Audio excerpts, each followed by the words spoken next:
Sacred Symbols, a PlayStation podcast, is brought to you by, well, you.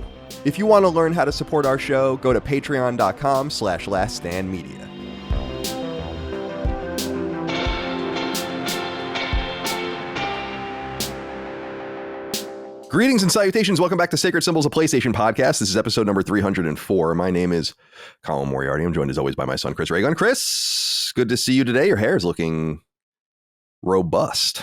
It's very Conan right now. Yeah. It's very swoopy. Yeah.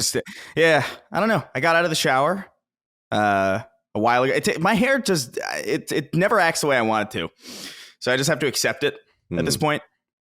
After the shower, it's completely fucked. It just becomes like a Conan situation. Then by the end of the day, I look like, what's the lady from Pulp Fiction? Where it's all down and scary. Yeah, I know exactly what you're talking about. I can't think of it. Yeah. You look great, I think. Thank you. I think you look like $1 million. You got is that a Gears shirt on? Yeah. Yeah. I'm hearing rumblings of a Gears 6 announcement. Perhaps. Rumblings. Yeah, there's just been a few stories written. We don't talk about them here, but I'm sure they do on the Defining Duke podcast. But yeah, it's maybe for June. Yeah, we'll see. I know Michael will be excited. That's like her favorite series. She loves that shit. I also like Gears, but I haven't played the last two.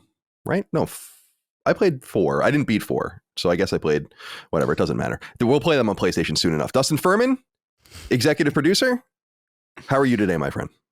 I'm doing pretty good. I was telling you, I only gave you the details because you asked me how I was doing. I was like, well, I ate a bunch of chicken wings. Right, that's right. Last night Ben found it. There's a dive about 15 minutes from me.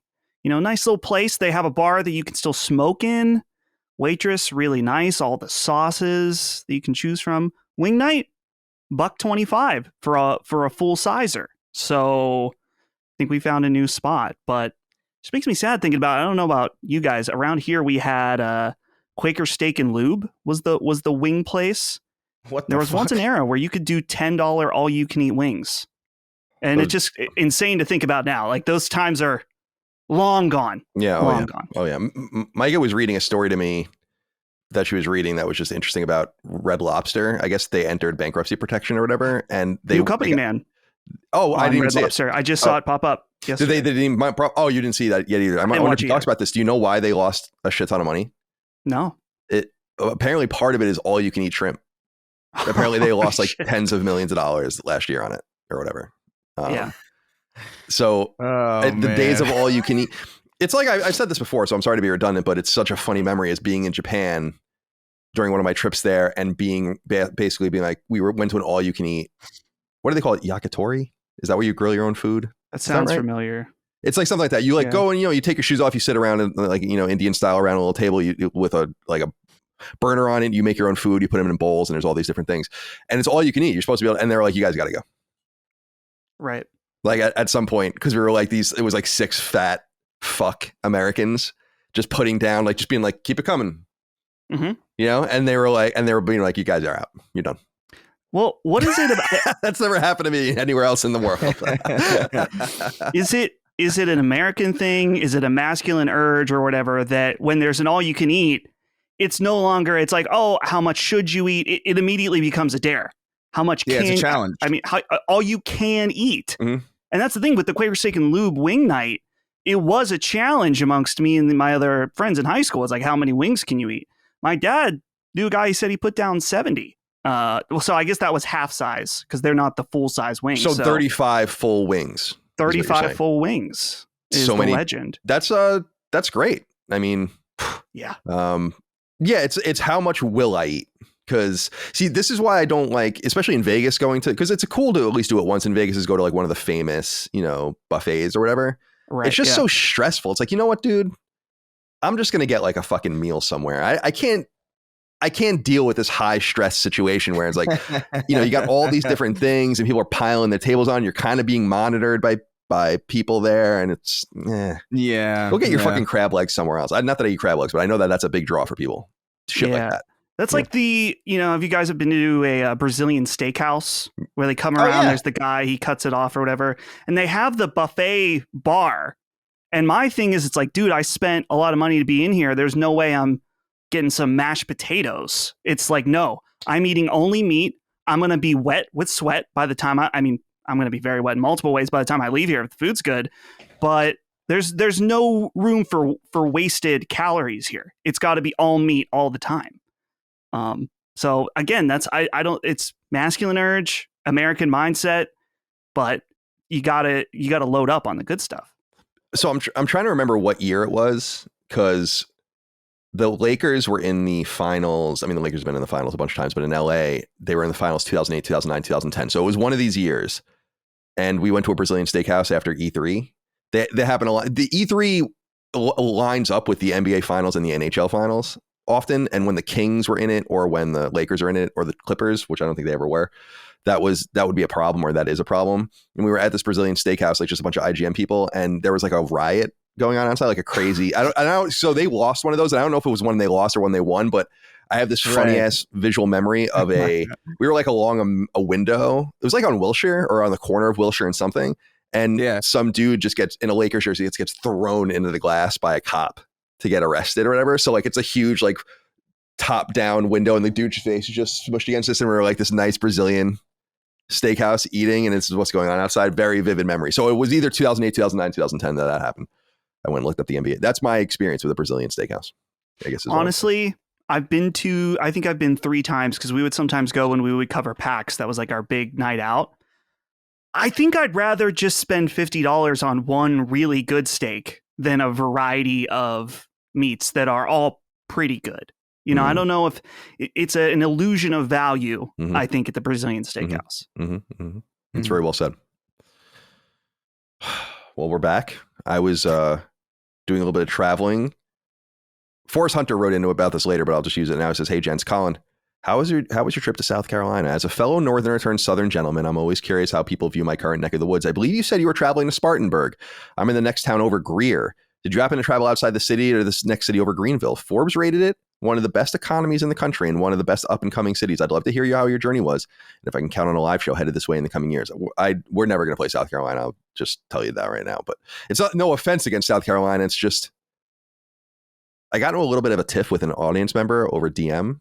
You can actually go read it because you both have access to the DMs on Patreon. But I think I saw this. But some dude asked like several times, like some British guy was like, "Are you going to play London?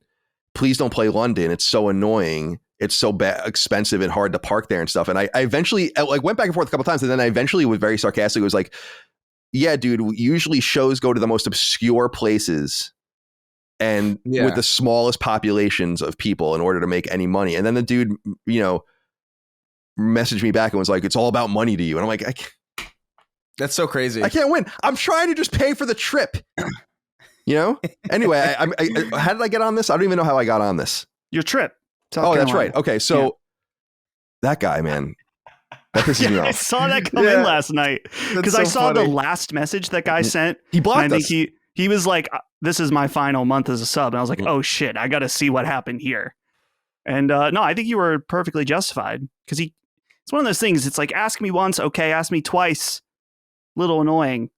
Yeah, we'll play the Cliffs of Dover. How's that? We'll play fucking Stonehenge, like Pink Floyd.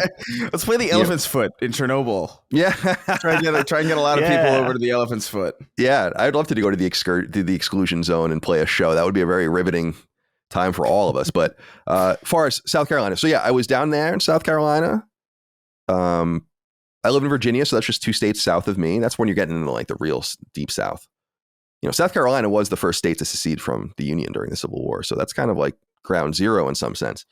But yeah, the wedding was in Spartanburg. It's funny though, I brought this up specifically because you had brought up that you're in the town of Greer, and I happened to stay in your town when I was there, and I brought it up to make sure I had it right. It's the Hampton Inn, Greer in Greenville, or so maybe it's in Greenville. Steps from the best of downtown Greer. So that's where I stayed, in the Hampton Inn. I was there for a couple of days, and actually there was like a festival from around a global festival next to it with like food trucks and all. It was really huge. It was like a ton of people there. The next day, before the wedding, and I was saying to my mom, we were walking around, and I'm like, they're really trying. They're overcompensating for what happened during the Civil War down here now, aren't they? Look at this. They're trying to sell you Thai food next to the Vietnamese food, next to, all the religions and all here. I'm like, very, very much an overcompensation here in South Carolina. I enjoyed it very much.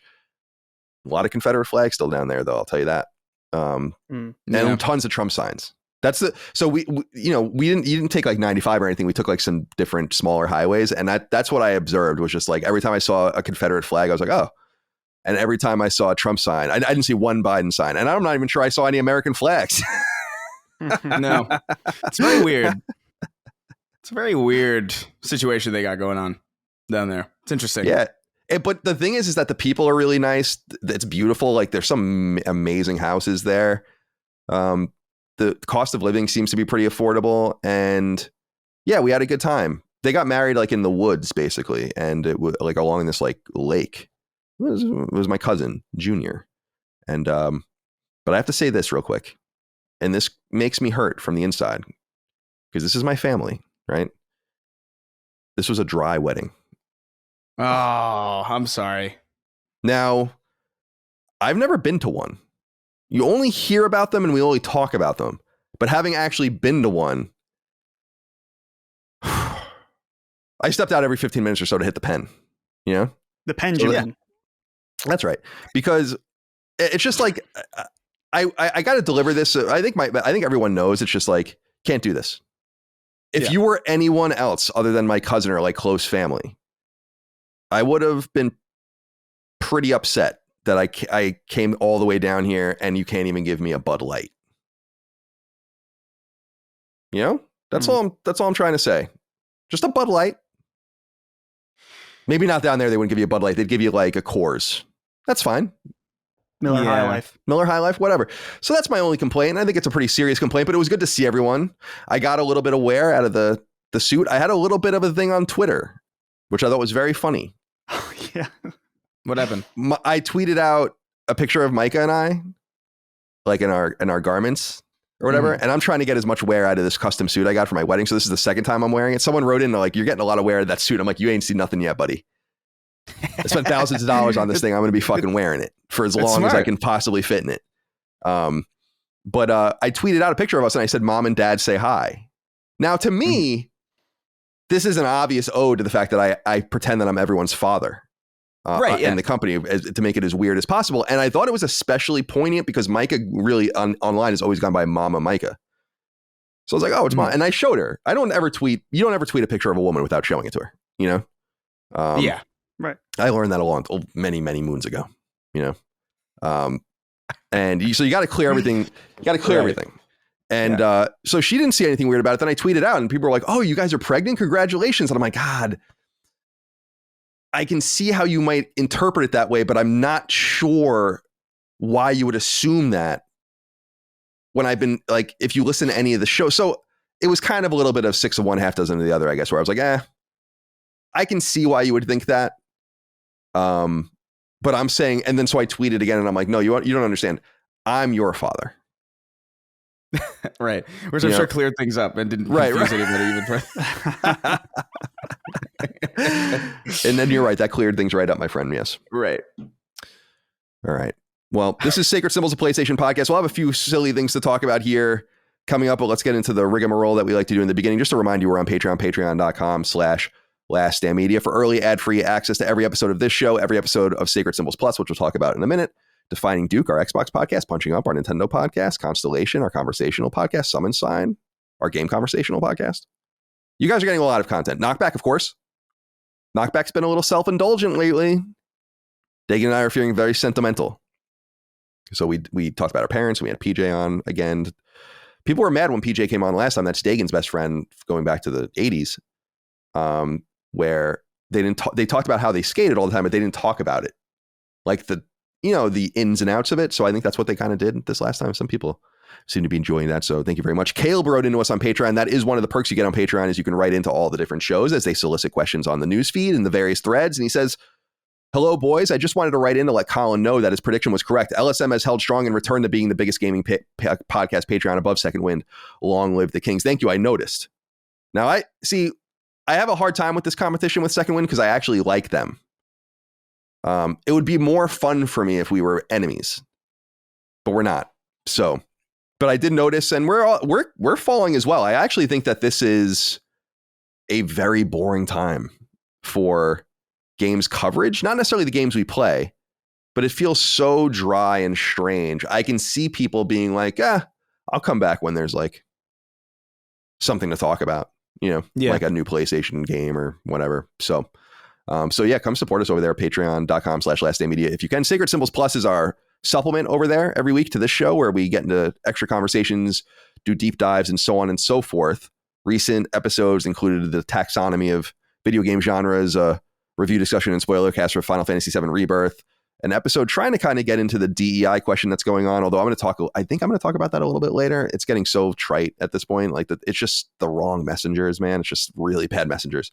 Revisiting Final Fantasy VII Remake, the original, of course. I had Jez Corden on recently. We did a deep dive into Helldivers 2. However, the episode that's coming up, I believe, is about the Fallout television show. Dustin, you led that conversation, I believe. Yes, I did. It was me and Chris Raygun and Lord Cognito and our very own Lockmort. And just to get ahead of the comments, I know Maddie is the Fallout guy. We were trying to make it work to have him on, but we also didn't want to push out the episode any further.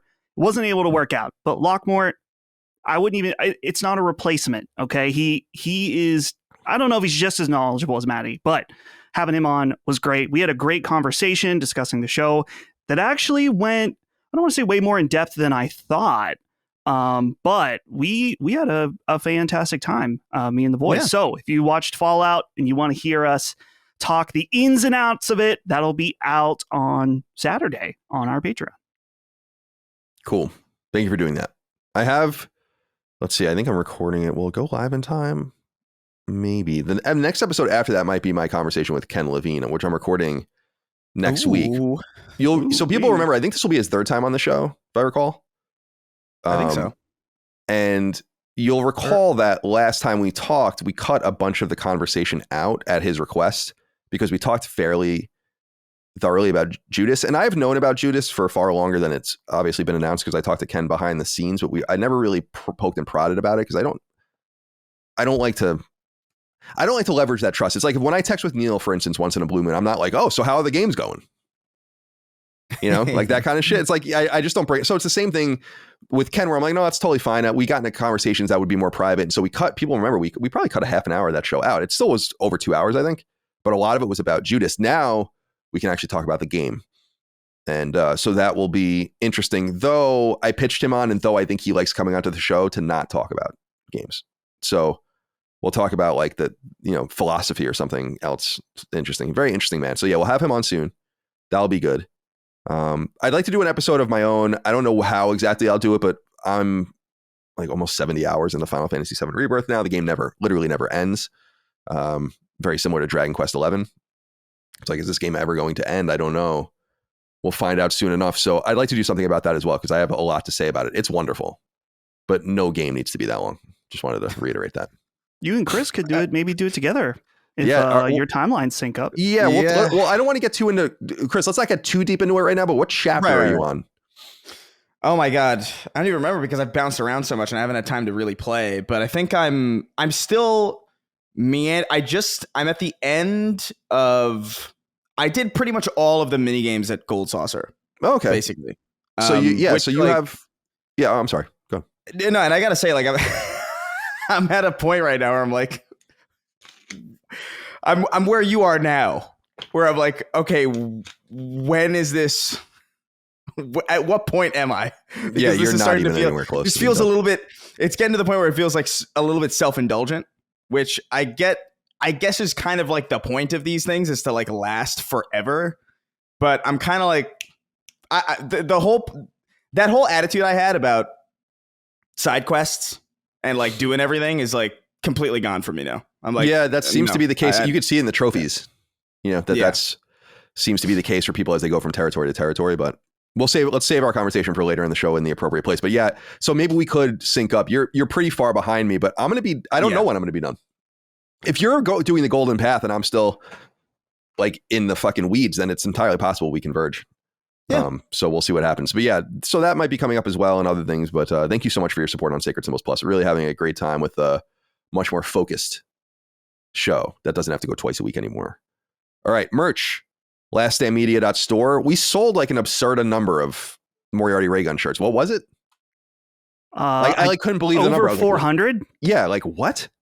Yeah. We sold over 400 pre-ordered 400 plus Moriarty Raygun 2024 shirts. Pretty crazy. So thank you so much for that. Those will be going. I think we have to order them now, and we'll probably send them out in the next month or so. I have no idea. And we're gonna try to do these one-off drops more often. So I think the next one's in the works now. Yep. And they're not always gonna be shirts. Like I've told you guys, like I have another game coming, another physical game coming that's being manufactured in Hong Kong right now. Probably get that in May. We have to put it all together ourselves. So that's going to go out at some point this year. I do want to do a vinyl at some point. Don't know when that's going to happen. So like little one-off thing, and then smaller things too, sticker packs. I've said before, Dagan has made like just a shit ton of really awesome like logo art that I think we can just tap from too. So for instance, like the Last Stand Media logo and like the Super Nintendo text, stuff like that. Like just simple things we can get out. So thank you for your support. It helps us a great deal. And finally, please leave reviews on podcast services, like our videos, subscribe wherever. This is one of those times where I ask you on iTunes because we're falling down the charts a little bit, because iTunes is an important place to listen to podcasts, obviously, but it's not based on download numbers. It's like this algorithmic thing that no one really understands. That's some synthesis of download numbers, number of reviews, quality of reviews, subscriptions, and all sorts of things that help you go up. So you reviewing us over there, giving us a star rating, even writing a nice word, very helpful, but not mandatory, of course. And when people ask me to do that stuff, I often just ignore them, you know? So I understand if you're ignoring me. Yeah. You know, I'm just being honest. Yeah, it's fine. Do what you gotta do. Tell it like it is. All right, let's get into some topics of conversation. I'm almost afraid to ask this considering what happened last time. Jordan Ray wrote in, said, I'll keep this simple. Where is 300? We want 300. Where is 300? Give us 300. Thanks. Dustin? I know we post a lot of content. We posted episode 300, right? Yeah, he's talking about the celebration, though. You know that. Don't be. You mean the thing we did in New York? Yeah. Oh, all right. Yeah, that's right. Yeah. Well, we were supposed to record that. Is that what he's saying? Oh my God, this is horrifying. It's like turning into an Abbott and Costello sort of thing. Well, I'm hearing this for the first time. Wow. Anyway. Hold me closer. Okay, so Sacred 300, when are we going to get it? Well, Colin and I need to talk about the actual date, but I just rendered it out this morning. The first version. So I need to go, because I do this with every live show. Well, except for Sacred 200. I didn't have time to do it. I want to go. I got to watch it all, make sure all the cuts are right, stuff like that. So I think we can be ready to go next week if we want. But we'll just have to figure out and then relay that to you via Patreon when we want to do that, since it will be Patreon first. Yeah, for 6 months, right? I think we're going to keep. That's what we did last time. Yeah, that's totally fine with me. Yeah. So we can play with the timeline, but I think that's totally fine. Cool. You know, just leave it for patrons. Yeah. Just got to do like one more editing pass to make sure we edit out that sequence where all of our cocks slipped out of our pants in unison by accident. Right. And then we just, that was like super embarrassing. So we got to have to make sure there's a really hefty blur. Yep. On that sequence. Yeah. Very, very big blur, especially for me. Yeah. It's editing. These are fun. It's fun to rewatch just because, as we say, we go into the mind void. And so I'm remembering certain things that happened. Man, some of these, there's a few things that happened in this show. I was like, man, that was some of them not even our fault. A few things blurted out from the audience that I would say shocking. That were even funnier to watch again. I feel like I think Chris knows what I'm talking about. I do. I remember flashes of it, but like, to be honest, I feel like I black out during these things in some way, and I did not remember the show immediately after we did it. Not because it wasn't fun or cool, but just there's something about being on stage in that capacity that just kind of makes you like memory hole that experience. So like, I really have very, very little memory of outside of the photographs that I've seen, which like obviously trigger more specific memories, but I don't remember what the fuck was going on in that show. But I do have some things that I remember the audience screaming out repeatedly that were quite fascinating. It was interesting. I'm excited to see it. So that will be on patreon.com/lastdaymedia in the coming weeks.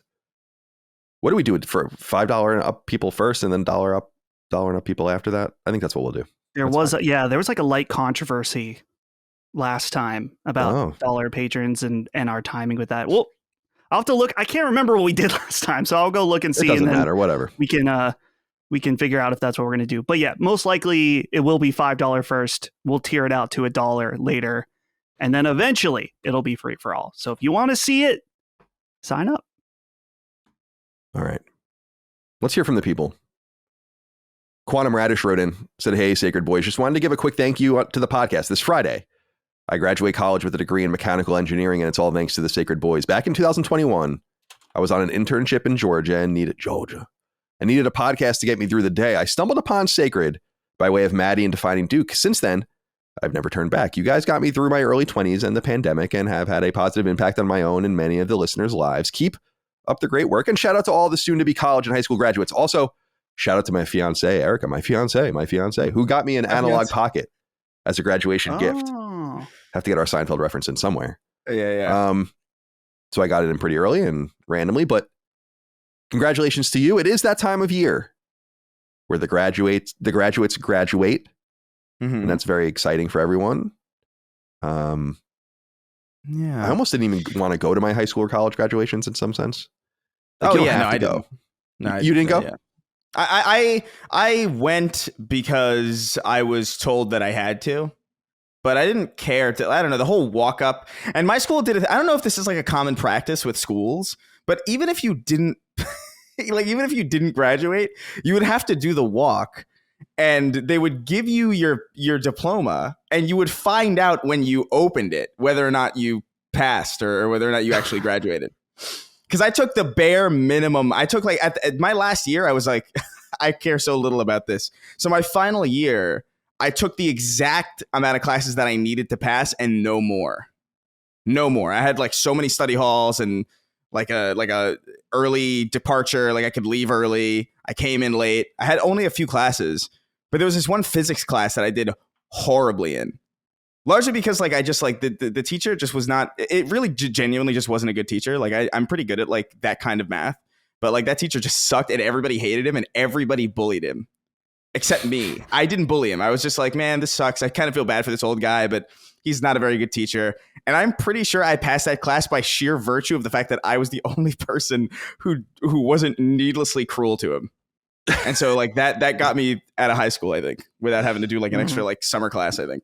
Very well. Yeah, that's what I was going to say. Was I knew a couple of people that walked and then had to go and like do something over the summer to like really get their diploma. Yeah.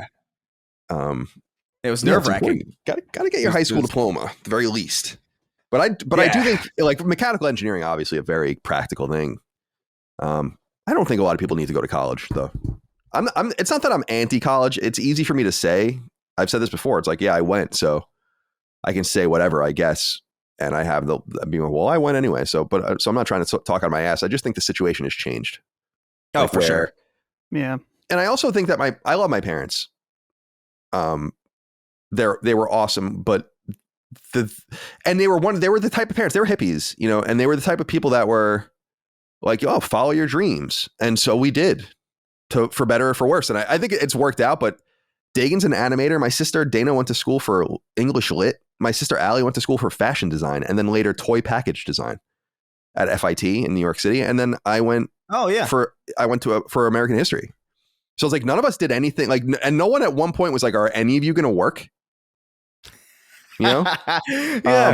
And then somehow it just all worked out, where everyone is like totally fine. But my sisters are teachers, which is great. But I just want to be a little more practical for people. Like you should follow your passions, but someone probably should have asked me like, what is it you're going to do? And I'm very lucky that I'm not some adjunct professor in a fucking college somewhere making $40,000 a year, to be honest. So, yeah, I was going to do radiology initially. Oh, because I was just like, yeah, that's safe, I guess. It's like that's a relatively good job. And then I realized that like, I really don't want to be in a hospital ever. Even if I'm deathly ill, I don't want to be in a hospital. Like throw me in the Mojave or something. I'll be fine. Hospitals got weird vibes. Yeah, I feel like it kills you quicker. Like the hospital. There's a dredge line. Babies are born in the same buildings where people go to pass away. Which I was like, it's a little macabre. Yeah. It's upsetting. Well, that's dredge, baby. All right. So first of all, yeah, Quantum Radish, congratulations. Sounds like you went to college with a normal degree. You're not getting dance theory or American history. It's like, what was I thinking? You know? Communications. Yeah. Comms. What? That would be 10 times more practical than what I did. But yeah.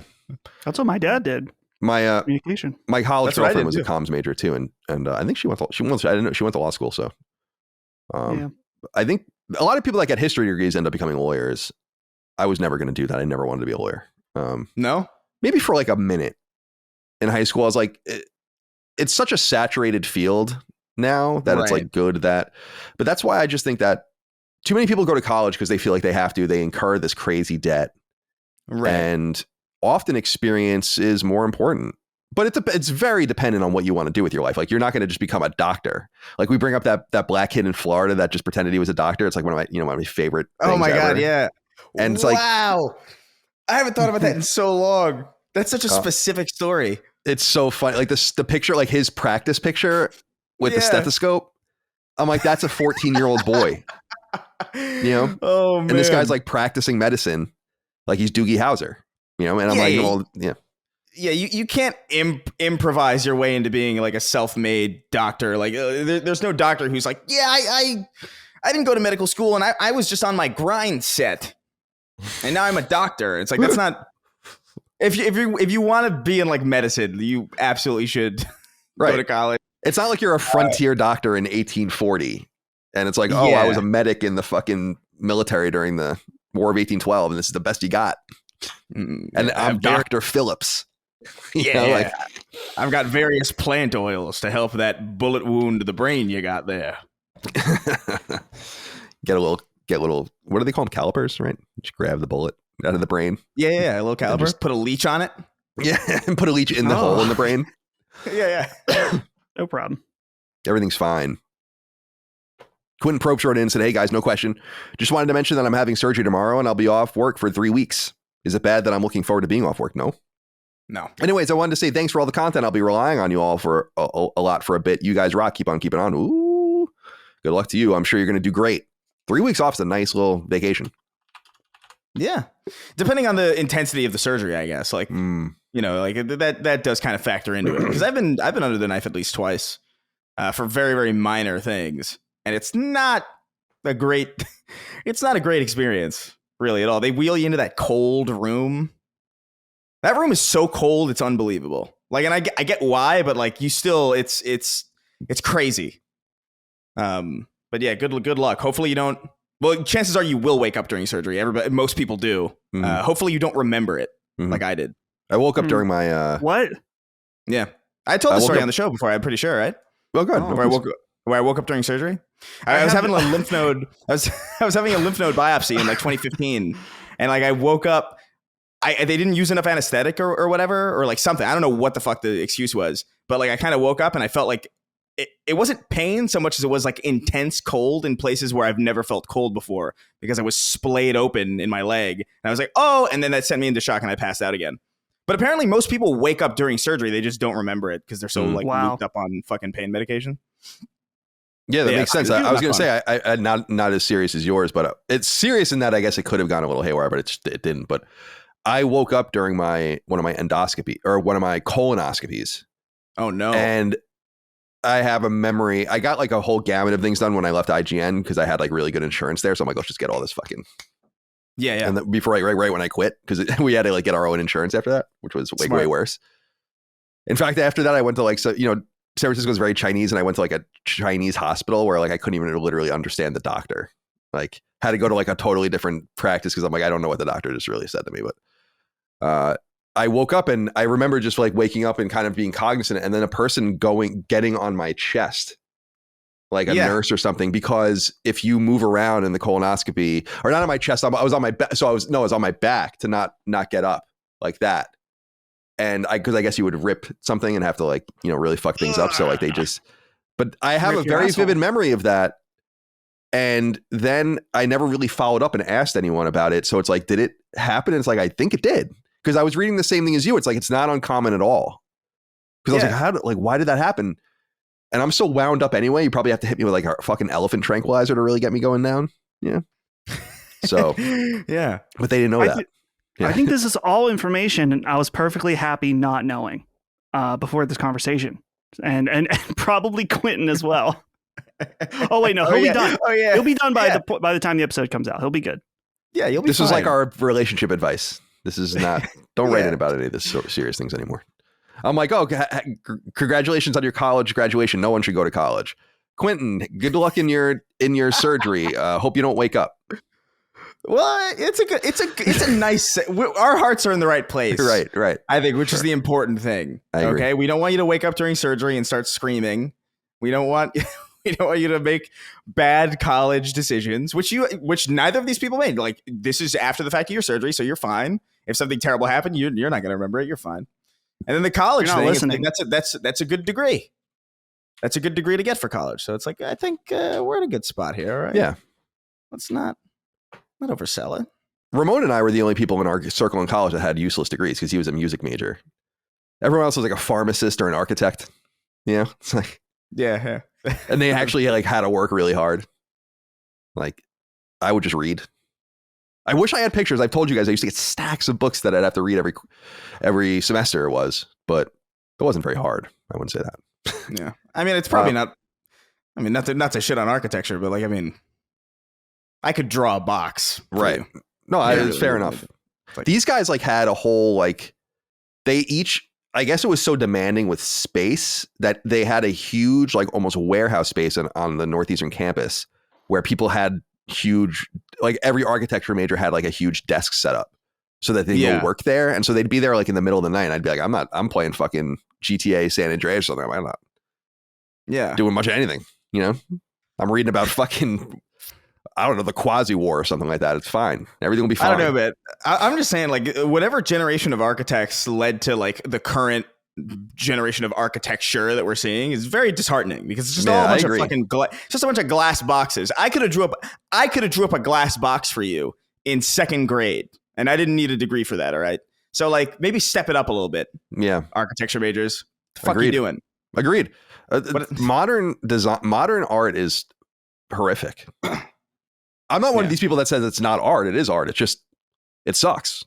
Well, modern architecture is all cost saving is what it is. It's like, well, why are we going to make like a really nice building when we could just make a fucking box for way cheap and copy paste that box in every city? I've seen the same exact apartment building in every single city I've ever been to. And I'm like, I can't believe. Yeah. Like the luxury apartment thing. Yeah. I totally know what you're talking about. The Avalon. I lived in one. And it's no, I'm sure we all have like both of us have at some point in our lives. It was like, yeah, okay. I've seen this building in New York and in LA. What the fuck is this? How's that even possible? Lame. Yeah, it's just like a layout that they built a spec, you know. Yeah, it's a fucking prefab, literally. Yeah, it's very interesting. I think about that a lot too, and that is like a common thing in right-wing circles about like why are buildings so ugly? I don't know if you guys know that, but like that's a big thing where it's like why do this brutalist architecture and like gray concrete buildings, like Government Center in Boston's a great example of like what is this? This is fucking horrific. This looks like Moscow. You know, but not the good Moscow, like the Soviet Moscow. It's weird to me that's like a debate in right wing circles because it is all money saving. Like it's literally all an economic thing. It's like, oh, it's cheap. And it's like this is what we want, right? I think we need to build. I do think we need to build. I'm not saying in suburbia or anything, just like in places that matter, like build beautiful things. I think so too. Yeah, like let's get gargoyles back. Dude, gargoyles. Human expression is like so. It's I don't know, like I love the arts. I love just the humanity is like doing. We never had to do any of this stuff. We just do it. No one ever had to build a spire like like these various cathedrals, and no one like had to build these sit upside down on fucking scaffolding, painting the ceilings of of these beautiful buildings in the Vatican. So I was like, no one had to do any of this. That's the beauty of it. And then suddenly everyone's like, no, we'll live in fucking white barren rooms and our fine art will be boxes on a canvas. And it's like, what? Yeah. Like, what is this? Yeah. Fucking bullshit. I don't know. That bothers me. I'm glad that you're in tune to that because that actually does bother me. All right. Anyway. Yeah, of course. All right. Reniger Graham wrote in and said, hello, lads. Graham from Glasgow here. He says it's Glasgow in parentheses, but I don't know. I speak English. I thought about writing in a few times over the years, but thought better of it because I know I can't win and you'll just make fun of me even more. However, the recent fries versus chips conversation broke me. This is something a lot of Americans are guilty of, but please stop using the term British when what you actually mean is English. Multiple times last week, you refer to British people only to immediately reference something specifically English in origin or make some joke in an English accent. Scotland and Wales exist too. We have our own separate traditions, cultures, and vernaculars, and we don't sound like fucking Hugh Grant. We hate the English as much as you do. So please don't lump us in with them by mocking all British people when it's really just English specifically who deserve to be laughed at. I understand this, but I think there is, if I might counter you, Graham, a certain level of confusion. Your situation in the UK is not that complicated. We all understand, or at least most people understand, that the UK is 4 places, right? Wales, Scotland, England, Northern Ireland. It's not that complicated. Like, I know we joke around, but there's like these things, and we always joke around. At least we don't get shot in our schools, mate. Like, that's fun to make fun. We do all that. Okay, fine. But at the end of the day, we get it. We know. Right. We know that England is England, the white flag with the red cross. We know that the Union Jack is all 4 of you. We know that there's like trouble with Northern Ireland and Ireland. We know, like, we're not that stupid. You know, like, we're not that stupid. Yeah. I mean, so it's kind of, I understand what you're saying, but what you're saying is kind of akin to me being a Long Islander or a New Yorker. And it's also not accepting that the dominant culture in your world has always been England. Like, period. There's also just it's an outsider's perspective, but I'm not lost in the fucking weeds here. And I get I do understand, you know, that there's a Welsh culture and society and even a language, and that, you know, the Scots are hanging out with their kilts and all these. I get it. But you're very much like you guys overseas talk about everyone getting shot and killed all the time. And I'm sitting in suburbia and like the safest place you can possibly be.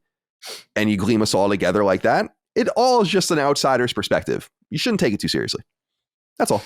Well, to me, I was going to say, like, there's a point of confusion here for me in the sense of like, why, like, because I've always known about like Welsh and how like that's a place, and like, or like Wales, and it's like, oh, that's where the Welsh are, is where the Irish are. You know, this is these are separate things technically from England, and it's confusing to me where it's like they don't want to be referred to as English or confused with English, but then they call themselves British though. Like they still loop themselves in with the British, even though they're like distinctly Welsh. Like, that's what's confusing to me. Yeah. That's what's confusing to me about, like, because we're clearly doing a British accent. We're not doing a Welsh accent. We're not going like, I don't even know what a Welsh accent is. Like, oh, let's even comprehensible. Let's go over to Llanfairpwll, go get a ReFantazio, go. Like, that's a normal town name. Like, it's like, no, that's insane. So like, we're not doing Welsh accents, and we're not doing like Irish accents. We're doing British accents. So that enough should be a context clue that we're honing in on the English anyway. And we're not going to call them English because to be quite frank, English does not belong to England anymore. Like that's not even a proper noun really anymore, in my opinion. So it shows how dominant your culture was at one time, you know? Well, not their culture, the English. Right. Well, yeah, because Great Britain was not the Welsh. Well, yeah, but it was fabricated like not. It was like it's like 250 years or something like that. Like the UK, as we understand it, I think the United Kingdom, Great Britain, and then So this I don't even want to get into this. It doesn't fucking matter. I watched The Lost Kingdom. I know everything about how you guys were founded. I'm an expert. Yeah, and I also watched that Simon Schama History of Britain from like 25 years ago. That shit was awesome. Yeah, I've got to get home. The British. I've got to get home to strike me wife. There you go. I was just hung up on Chris. I mean, that was it sounded like you were speaking in tongues there for a second, with the that's a exactly because it's not a British accent. There's a town literally called like it's like the longest town name in Wales, which for some reason I know, and it just sounds like so you weren't just making that up. No, Juan Varbor go get a Quinto ReFantazio go is a real place. Wow. I'm not even remembering it. It's like remembering a phone number. I really don't know why. It was just so strange to me that I fixated on it. I was like, I can't believe this is a real place that people are expected to speak like normal. That's the whole thing I was going to say about, and I understand his perspective in the sense that everyone in the UK, all the entities, as I understand, I don't want to say all of them. I know in Scotland there's like a move to like leave, and I think it's more of like a subjugation over time kind of cultural thing between all these. Like the Prince of Wales, there's that whole episode of The Crown where like they call themselves the Prince of, or they have this Prince of Wales title, but it's like it disconnected from the Welsh language and the Welsh reality. And he actually goes and like learns Welsh, or at least does a speech in Welsh or whatever to try to show like some sort of solidarity. I don't know. It's strange. I don't pretend to understand all the history. It's just that it's not. Yeah. I just don't know why do people think we're so stupid? It does sound like a Disney movie, though, to be like, it's like a little whale prince. Look at you. Little whale prince. The Prince of the Whales. Yeah, Prince of the Whales. It's crazy. I mean, that's crazy. Graham, thank you for writing in. All right. A correction from Greg Christman. It's an interesting name, or Christman. So, fellow Sacred gentlemen, I guess this is a correction. Colin, you have stated twice now that PlayStation Stars points are more valuable when used towards the games. You mentioned Dredge twice and Rise of the Ronin last week. I'm sorry to say that's not the case. For example, Rise of the Ronin is 17,500 points. A $5 PSN voucher is 1,250 points. Well, 17,500 divided by 1,250 is 14, and 14 times $5 is the equivalent of to $70 or 17,500 points. So it really doesn't make any difference to bank the points for a game or just use the $5 vouchers. Same thing with Balatro mentioned last week. It's 3,750 points, which is equivalent to $15 in points. I'm a big fan of the program, so I just wanted to possibly offer some clarification. Thank you for the great show every week. Congrats on the incoming baby, Dustin. Being a dad is the best thing that ever happened to me, and I hope it is the same for you. Chris Colin, Dustin Furman. That's right. He's cooking. He's cooking in the oven. He's growing. I had this very vivid image of like bread rising. Right. Yeah, Holly's been taking a picture every week in the mirror, and when she's done, I want to take all the images and then time lapse them so it just looks like a growth protrusion, and it'll be horrifying. She'll love that. Yeah, she'll definitely love that. Sorry, I'm just getting my notebook here. Correct. All right, so Greg wrote in with this correction. You're absolutely right. A few people wrote in with this as well. I don't know why I think it was because of the weird numbers that they were using, like the off like 500 or 250. It just kind of made an assumption that wasn't true. However, someone wrote in, I didn't use their inquiry, but someone wrote in with something even more interesting, which I never thought about, which is, what was he saying? Yeah, so it's also better to buy the points, use the points to buy cards, because when you use the dollars you buy on the PSN, you then get a circular level of points back. Actually, if buying the way I've been recommending is maybe the worst way, if you wanted to be very, very intricate with the use of your points, since you would. So, for instance, if you bought Rise of the Ronin with the $70 that you would get from $10 cards that you would buy or whatever it would be, then you would get some fraction of that actually back. So if you trickle down economics. That's right. That's exactly what that means. The PlayStation Store. Right. Well, good. Well, you save those points. If you could buy Rise of the Ronin for.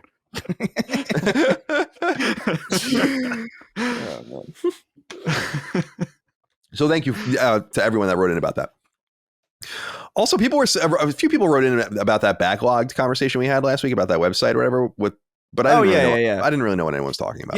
Yeah, they were talking about how it actually is like Letterboxd, and one of the main complaints that I had specifically was the fact that it's not an app on the App Store, unlike Letterboxd, which is kind of the main. Like, I am under no fucking circumstance going to sit down at my computer and add a game to my list of games I've played. and rate it. Like I'm not gonna. That's a phone thing. That's like I'm in bed. I'm on the toilet. Mm-hmm. Oh, I'm not gonna sit down at my workstation to do that. So that's really my primary concern. If it does have that functionality, great. But then put it on a phone. That's all I'm saying. P.S. On the trip down to South Carolina, we drove with my mom and my stepdad. They have a nice like just SUV. It was very comfortable. But we would stop at my parents are old. I mean, they're like 73. So stop a couple times. But man, I was fighting for my life on this trip. I pooped. Let me think. Once on the way there and twice on the way back. I'm like, damn, dude. And it's not like these are massive ones. It's like 6-hour trip, 7-hour Status trip. of the bathrooms that you pooped in. Poor. I mean, well, no, they were fair. Fair. But That's the best you can hope for. Yeah, exactly. That's exactly right. Because I was fantasizing about the Texas road trip reality in which you have Buc-ee's with their like where you can choose one of 55 stalls and they're all like you can eat off them. Wow. I don't know about well, that you one. could. You would. Yeah, you could. You could do a lot of things. That's right. You shouldn't. Right. All right, my friends, let's get into the news. There's not so much to talk about this week. I was a little surprised, but this is what I was saying at the top of the show. It's like, God, what are we supposed to do? I'm excited tonight because the Islanders play tonight and the NFL draft happens tonight.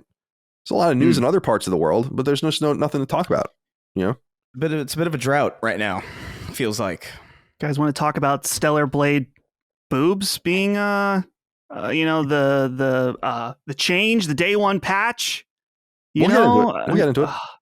Sure, we'll get into that. Well, I mean, you brought it up, so let's just go ahead and order. I was just saying a joke that it's like this is how dire things are with people that have nothing fucking to talk about. That we're talking about the fucking bunny outfit. Yeah, it's weird, dude, because it's like the reality is that there are more games than ever. More people playing games, but for some reason the news cycles are really off and have been for most of the generation. I think like it requires you can always do the shows like this and it's gonna be fine, but you almost have to figure out a new way to approach making content in these various spaces. It's a little strange. When PS3 was struggling, there seemed to be 55 times more news to talk about at all times. But like the whole press release cycle, video game websites, like no one reads any of these things or does any of this stuff anymore. It's different. So I don't know. Good thing we have your poops to talk about. Oh, thank God for that on the show. Thank God for that. I mean, legitimately, if we didn't have 52 minutes of bullshit that people liked, I mean, we'd be fucked. Yeah, it's true. There's no lies detected. All right. Let's get into this. Little Big Planet suffering from potentially permanent problems. Daniel J. wrote in, said, greetings, sacred gentlemen. Last week, Little Big Planet 3 servers were officially announced to be offline for good following technical difficulties in January. 10 million player levels across the 3 games are now lost to time. Along with this, Media Molecule has just put up a programming job listing confirming they're working on a new IP. Do you guys think Sackboy's chapter in PlayStation's history is finally at a close? I think what they were doing with LBP Hub as a free-to-play game could have been great in today's gaming landscape with creative games being huge with Fortnite and Roblox, but probably not as big as Sony might have hoped. Regardless, I'm excited to see what Media Molecule has to offer next, and I'm hoping it has a different fate than Dreams. I have to disagree in the sense that I have no interest or excitement about what they make, and hope it ends up being great, but I have no expectations. Like, they haven't made a game since 2011, with the exception of a small split up game for split up team rather for Tearaway.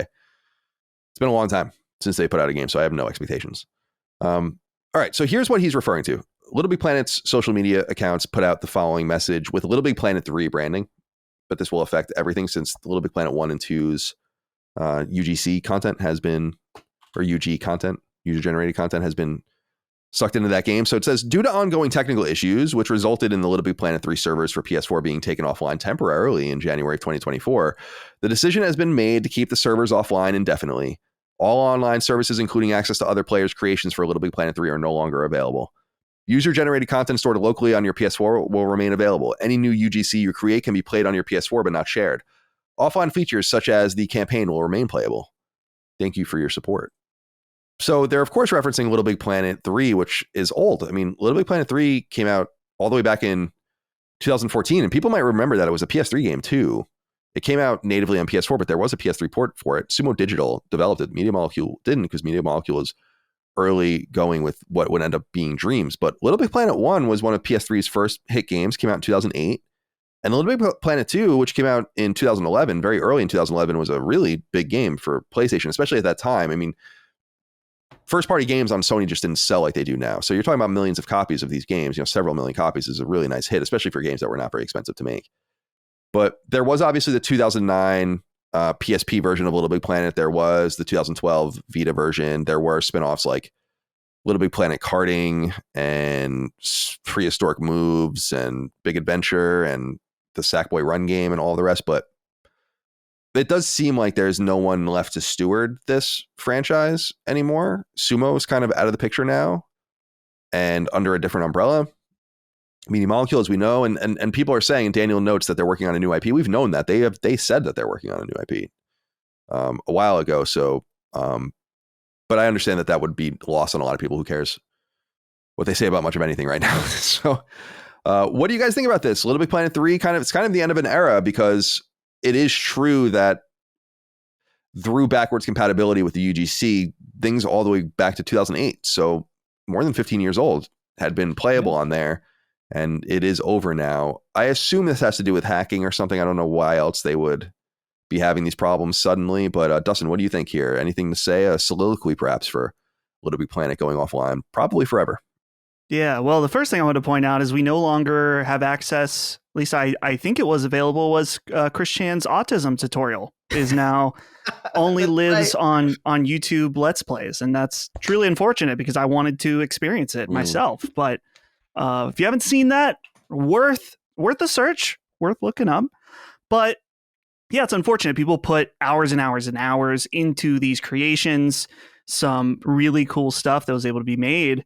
And so now this kind of piece of PlayStation history, I guess it's not fully lost forever, because these levels, they're still, if they're on your device, you can still play them. But the whole ecosystem around it has collapsed. And so it definitely feels like the end of an era for that. And as far as Sackboy in general, I gotta be honest, I've never really liked him.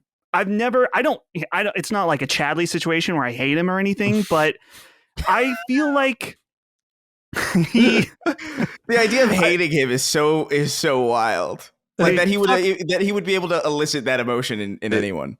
Someone needs to take Chadley out, curb stomp him or something. I don't know. End his life. He's so mean to May, or whatever. I know, dude. Disrespects women. Unbelievable. But so Sackboy, I always felt like it was this attempt for PlayStation to have their Mario-like character. I don't want to say it's one for one, but I just don't know if he was anywhere near as charming or had some kind of like a universal likability. I'm not saying he's not cute and the different outfits are cool, but it never really spoke to me. And Little Big Planet 2 in general, I always felt like the tools were the coolest part, but actually playing Little Big Planet, I never really liked. I never like the platforming felt very floaty. And so, I'm sad because so many people were into this, and I think the stuff people made was really cool.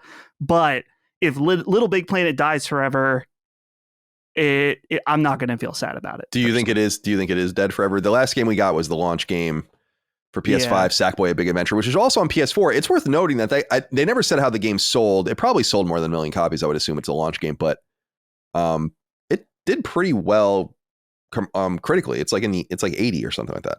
So yeah, and that was one of the ones they pushed out to PC as well. That's right. So I would assume that it's over at this point, unless I'm just trying to think like who would take it on unless they had a different second party take it on. And really, what do you do with it at this point? Unless you make I guess another 3D Mario style platform, because that one was very much in the style of Super Mario 3D World. Maybe you could do a full story based sad dad simulator with Sackboy with his little Sackling. That would be amazing to do something like that. Let's get Chris on here before I go into it too. Chris, where are you on Little Big Planet? I actually do agree with Dustin that and people know this that have listened to me for a long time, back to the Podcast Beyond days, is like, I've always thought the platforming in those games sucked. Like, there was also that, it was floaty, yes, but it was also that weird field of play thing where it's like, it was slightly 3D. You know what I'm talking about? Where you can go in and out of things instead of just making it flat. Like, they were too cute by half with those games, in my opinion, like from the very beginning. But so I was never really into them personally. But what do you think of it's kind of like the Little Big Planet sunsetted a long time ago, I think, but it's kind of like goodbye to its history, I guess, which is a little sad. But do you lament it? Yeah. I mean, it's kind of like one of those last lingering remnants of that period in time where, you know, the PS3, I remember distinctly in high school where like the imagery of the PS3 was weirdly Sackboy centric in some way. Not necessarily that he was never really like the biggest thing, but he was always there. He was always like a kind of a central figure in the marketing and just kind of like what I thought of as the tapestry of PlayStation at that time. So it is kind of like, you know, it's somewhat somber to see it sunsetted in official capacity, but it's also worth noting that if there is a real meaningful and if there is a meaningful community that is kind of centered around this game, that kind of implies that this game is really only dead in an official capacity. Like, there will be some people who will figure out how to get this thing working at some point. Or maybe not, because it's on PS3 and it has that weird cell architecture that kind of fucks it. But I mean, people just recently got the original, Halo 2 online working again. And that's even despite the fact that they have a better PC version to work with that doesn't need any weird workaround. So like, if a passionate community is there, then they'll figure out a way to revive this in some way. But it is sad to see that much user-generated content dating back that far back kind of thrown to the wayside. But it is kind of the nature of these online dependent games. And, you know, it's just kind of par for the course. You kind of understand going in that there's a limited lifespan. It's almost like having a pet in some way, where it's not quite like having The Last of Us or a single player game where it's like, oh, I'll be able to play this when I'm 50 if I want to. You kind of know going in, it's like, oh, this is user generated content. This is online based. This is part of this. It's going to die relatively quickly. And so part of that is kind of understanding that and enjoying it while you have it. But yeah, it's a sad day, but I do think it's time for Sackboy to get sacked. Yeah, ultimately. Yeah, he was always a weird character. I liked him. I do believe that he's much more relevant in Europe. It's very similar to Toro in Japan. Like, that's an irrelevant character in the West, but that's a character that's like really deeply embedded with Sony in Japan. So like, I understand that there are just things that we don't get from a cultural perspective probably as deeply, but the name was always weird to me, although I got it. It's just like, it requires you to not think of a nutsack, basically, or something like that. It's like, when I hear the term sack, I'm like, I think of balls. That's me personally. I think of hacky sack.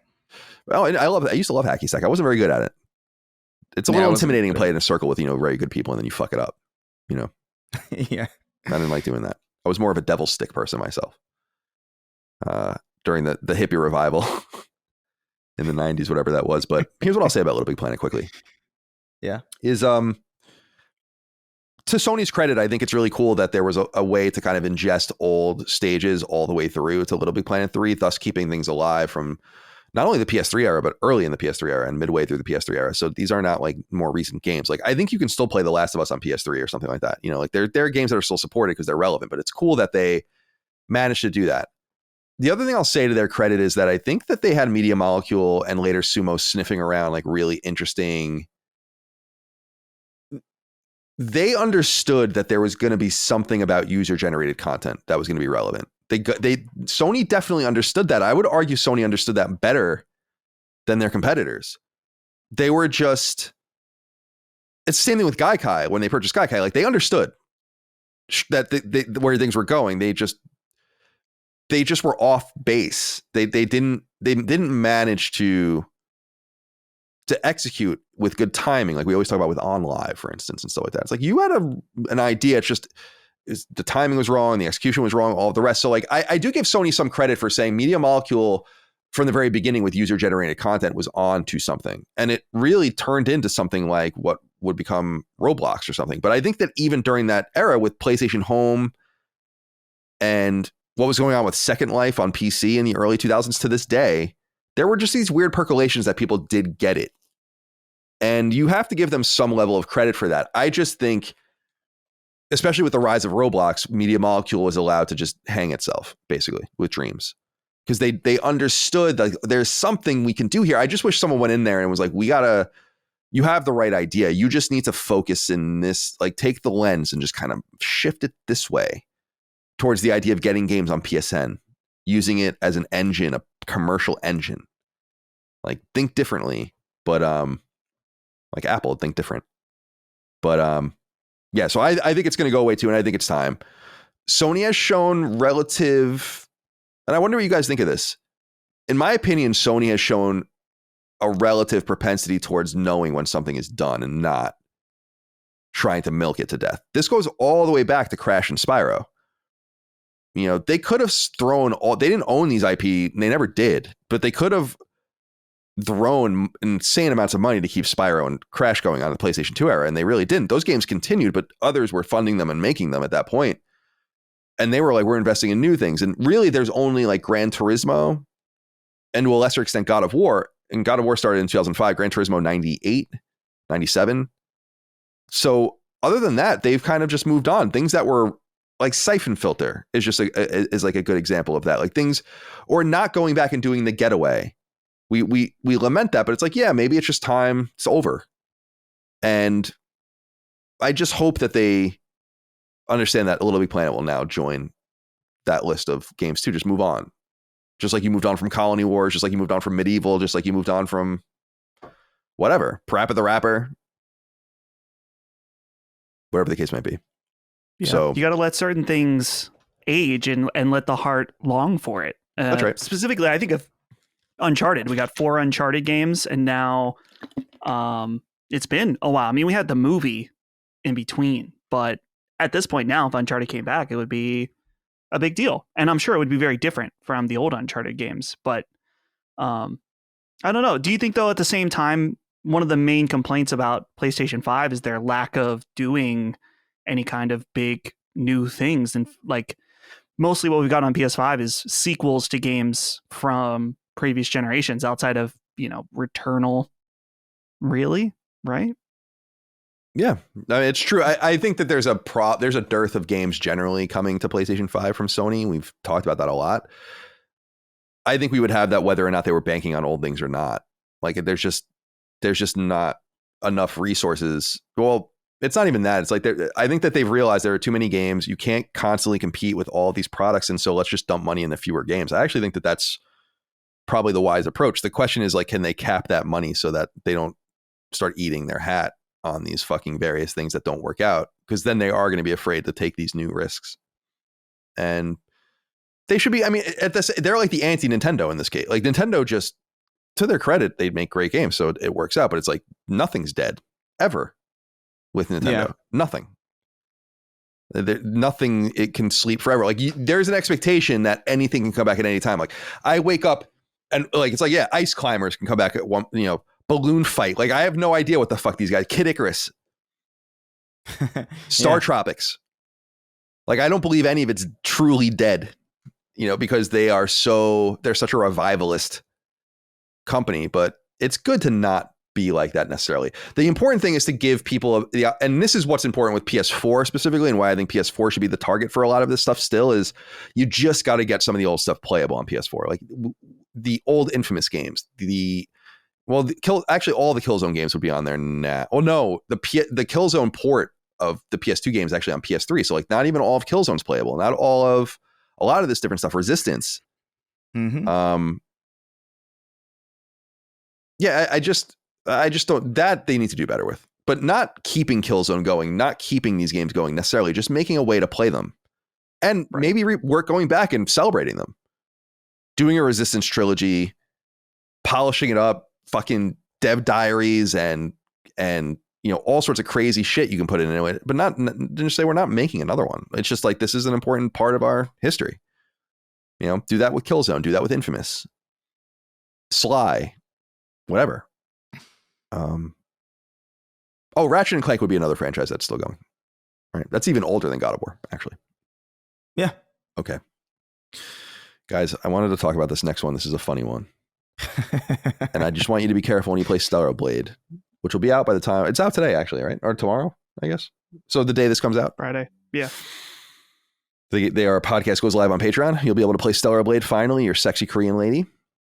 And so IGN wrote a piece that brings attention to this artwork along a wall in one of these, dilapidated dystopian cities that you're in, where it says in some sort of graffiti aesthetic hard in white and pink. And then there's this kind of neon sign that says R shop next to it with an arrow pointing right. So it's like the R shop. I don't know what that is, but it reads as hard R shop, which actually made me LOL when I first.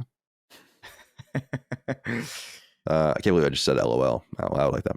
Yeah, you did say it. But so people, you have to go look at it. But it's just that it's this kind of. I don't think it was intentional. Maybe it was, which would make it even funnier in some sense. But I really doubt it. They're a South Korean studio. They're not looking for shit like this. This is a very American English thing to know what the hard R is, and so that has been removed from the game in a day one patch. And Cody Jones wrote in and said, "Hey CDC, so hard R is trending. Why are people actually taking this seriously? Is this an instance of America thinking all their issues are everyone else's issues? I highly doubt the whole hard R debate about this word is in the top 5 priorities of a South Korean studio. This feels like manufactured racism by others in the same vein of something like Velma facing LeBron James in Multiverses because she calls the police during matches. What say you?" No, I mean, it's not a big deal in the sense that it was not. I don't believe that it was their intention to do this, but it's a thing you probably shouldn't want in your game. I don't see there's any problem with them patching that out, even if it wasn't unintentional. I think it was unintentional. So, what did you guys think of this when you saw this the hard R, Chris? You gonna go shop there? I saw it trending, and I was like, "What's going on?" And the second I saw it was Stellar Blade related, I was even more curious. But yeah, I mean, I don't know. To me, it's one of those things where you see it, you chuckle. I really doubt anybody was genuinely offended by it, but it's kind of like when the Hard Rock Cafe, when their sign gets fucked up, and then it's just the Hard Rock Cafe. It's like, and then the company goes and fixes it. People aren't going to be like, "Why are you fixing it? No one's offended." And it's like, well, I mean, it's just not supposed to be that. So like, it's not supposed to make you think of that. So we're going to fix it. So to me, I don't know. This is kind of like a whole much ado about nothing on both sides of the aisle for me, where it's like, I don't think it's genuinely racist. I don't think it had any ill will. I don't think it was like intended to be that way. And I also don't think it's really a big deal for them to go in and be like, "Oh yeah, that is kind of an unfortunate connotation. It's humorous, but we don't really want any of that energy here." And I really doubt that graffiti on the wall paired with that neon signage was like this really monumental creative decision that really, really made or break the experience. You know what I mean? Like, there's you got to pick and choose your battles with these kinds of things. And to me, I don't know. This is just kind of like a chuckle. You know, it's like, ha, that's funny. Oh, they fixed it. Yeah, all right. Right. This was a weird one in that someone had sent this to me a few weeks ago when it first went out to reviewers. So I was kind of waiting to see like, okay, what's going to happen with this, with the hard R shop. And to my understanding, the spray paint where it says hard, that's like an asset that repeats multiple times throughout the city is like this spray paint. And then there's multiple R shops. So it was an unfortunate, it's like, oh man, this particular art asset got placed beside this one.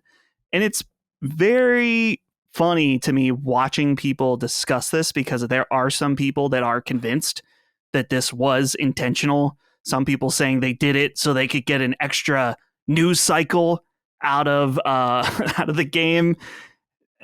I mean, man, some of the conspiracy theory stuff, I'm just amazed at how far people are willing to go. What if they did do it intentionally? It's funny. Like it's just stupid, you know, like it's not really offensive. It's like, it's just stupid, but I don't believe that they did it intentionally. Yeah.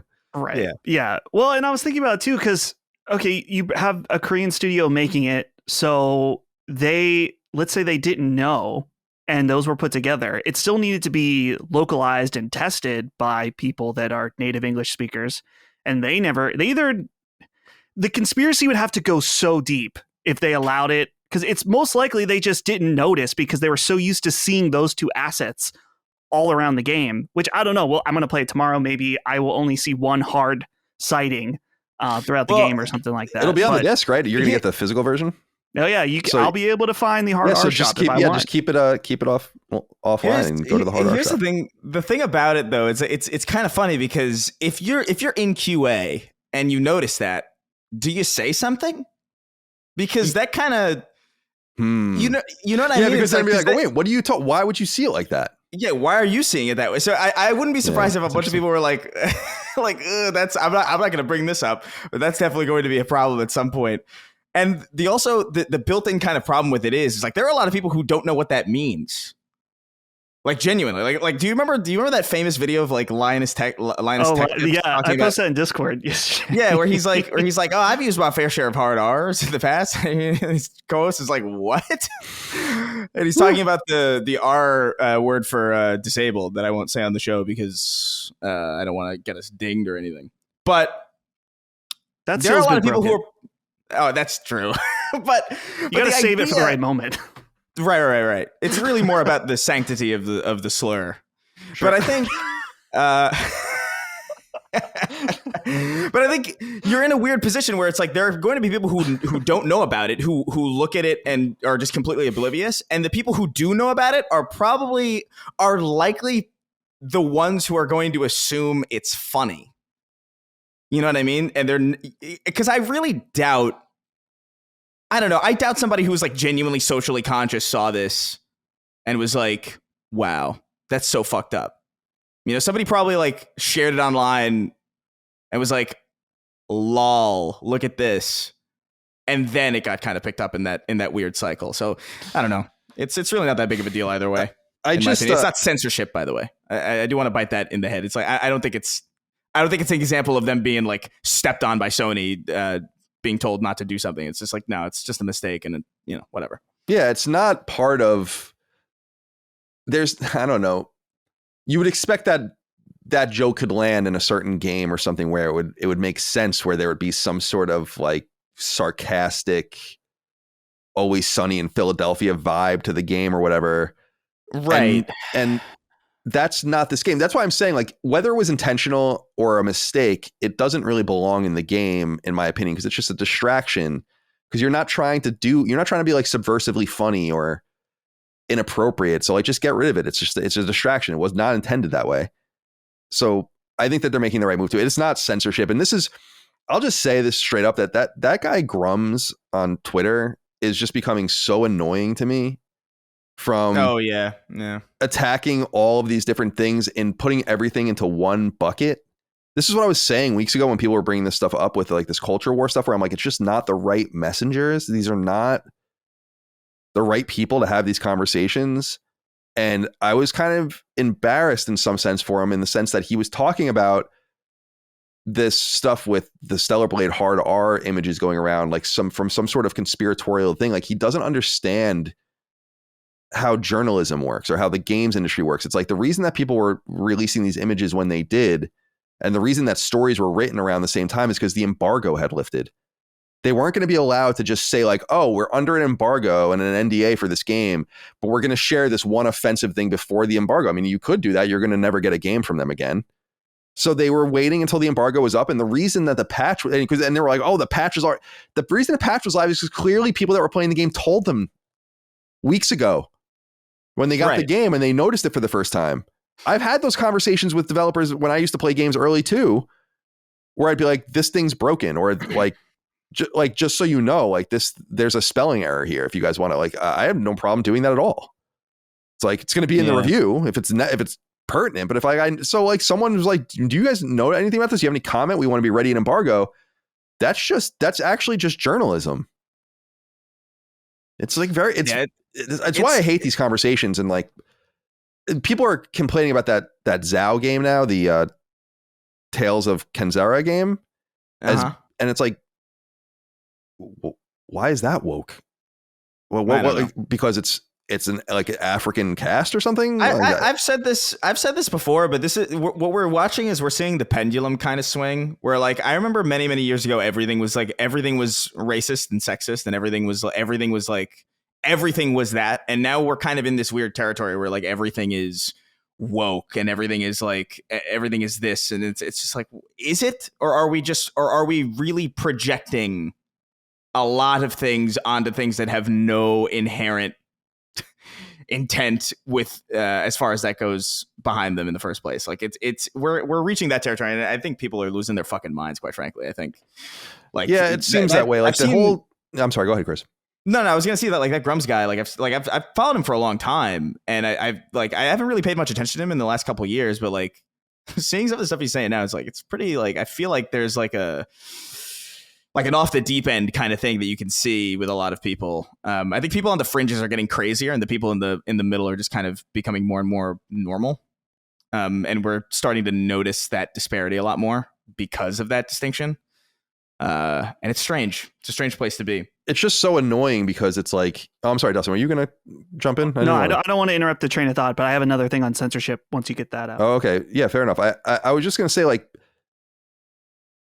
what's frustrating to me about these things is that there are things to say about these topics, but you have to be very surgical and directional in what you're attacking. So when it was like, oh, these writers seem to be putting, like, a really compelling thing was when that video, that woman was going around saying like she doesn't feel safe around white people or whatever, and she doesn't hire, like that. I was like, that's racist, plainly racist, and like we should talk about this. Like, why are you allowed to do this? Or the social media manager at that Xbox studio, where it's like, why are you allowed to be racist and call people crackers and do all these kinds of things? Like, these are things worth talking about and discussing, but you lose the script. Even the stuff with Sweet Baby or whatever, where it's like, oh, are they like, what are they doing? What are they fixing? It's like, okay, let's have that conversation. Let's dig into it. Let's do some investigation and interview people and try to figure that out. Totally worthwhile and interesting.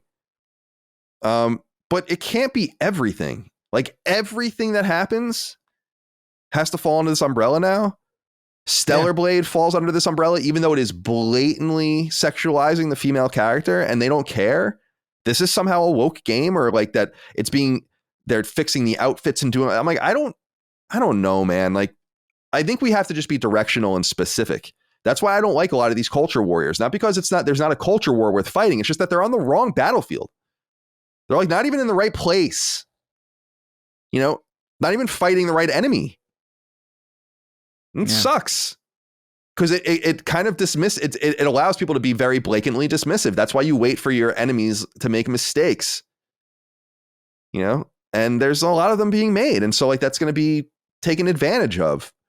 So when I was seeing that stuff about the Tales of Kenzera stuff, it's like, because SBI was involved in this, how were they involved? We don't really know. So then you're just mad because it's about, I don't get it. So let's be directional here. There's no way Sony would have greenlit. This game was a third-party game. Sony went and got it for themselves as a second-party game. They basically acquired it. They know what it is. I don't get it. I don't know what did you think? This was a sneaky thing? They're like, oh my God, the boobs. They saw the boobs years ago. Yeah. Anyway, Dustin. Well, that's actually a perfect segue into another part of this controversy about the bunny suit, which this is developing. So there are many things going on, but apparently, as it stands right now, there's a big thing about pre-patch. The bunny suit was more revealing than it was post-patch. Now, I say this is contentious because there are many reports going around. Some people saying, no, the bunny suit had more boob coverage in the pre-patch. This could be a hoax. I don't know what's going on. It doesn't really matter to me. But people are losing their mind over the coverage of these boobs in the bunny suit. And I don't know. I'm curious what you guys think, because this Stellar Blade made a big deal. I think they put out a tweet that was like, this is the uncensored game on all regions. And so now they're there are people pointing out this potential. Again, no one actually has the game yet. I guess some people maybe have the disc at this point, the day before. But do you think it's worth causing a stink about a change in the bunny suit? I'd like to know why they did it before I made before I went any further. Because so when you get a movie rating, we all know this. Like there's certain things that like you're right with PG-13 movies, you're allowed to say like fuck once, right? And stuff like that, like one time, right? Like things like that. ESRB ratings are not unlike that, where like the overall, it's not just because you have tobacco use or something in your game doesn't make it M-rated or whatever, or gaming make it M-rated. It's like a confluence of things.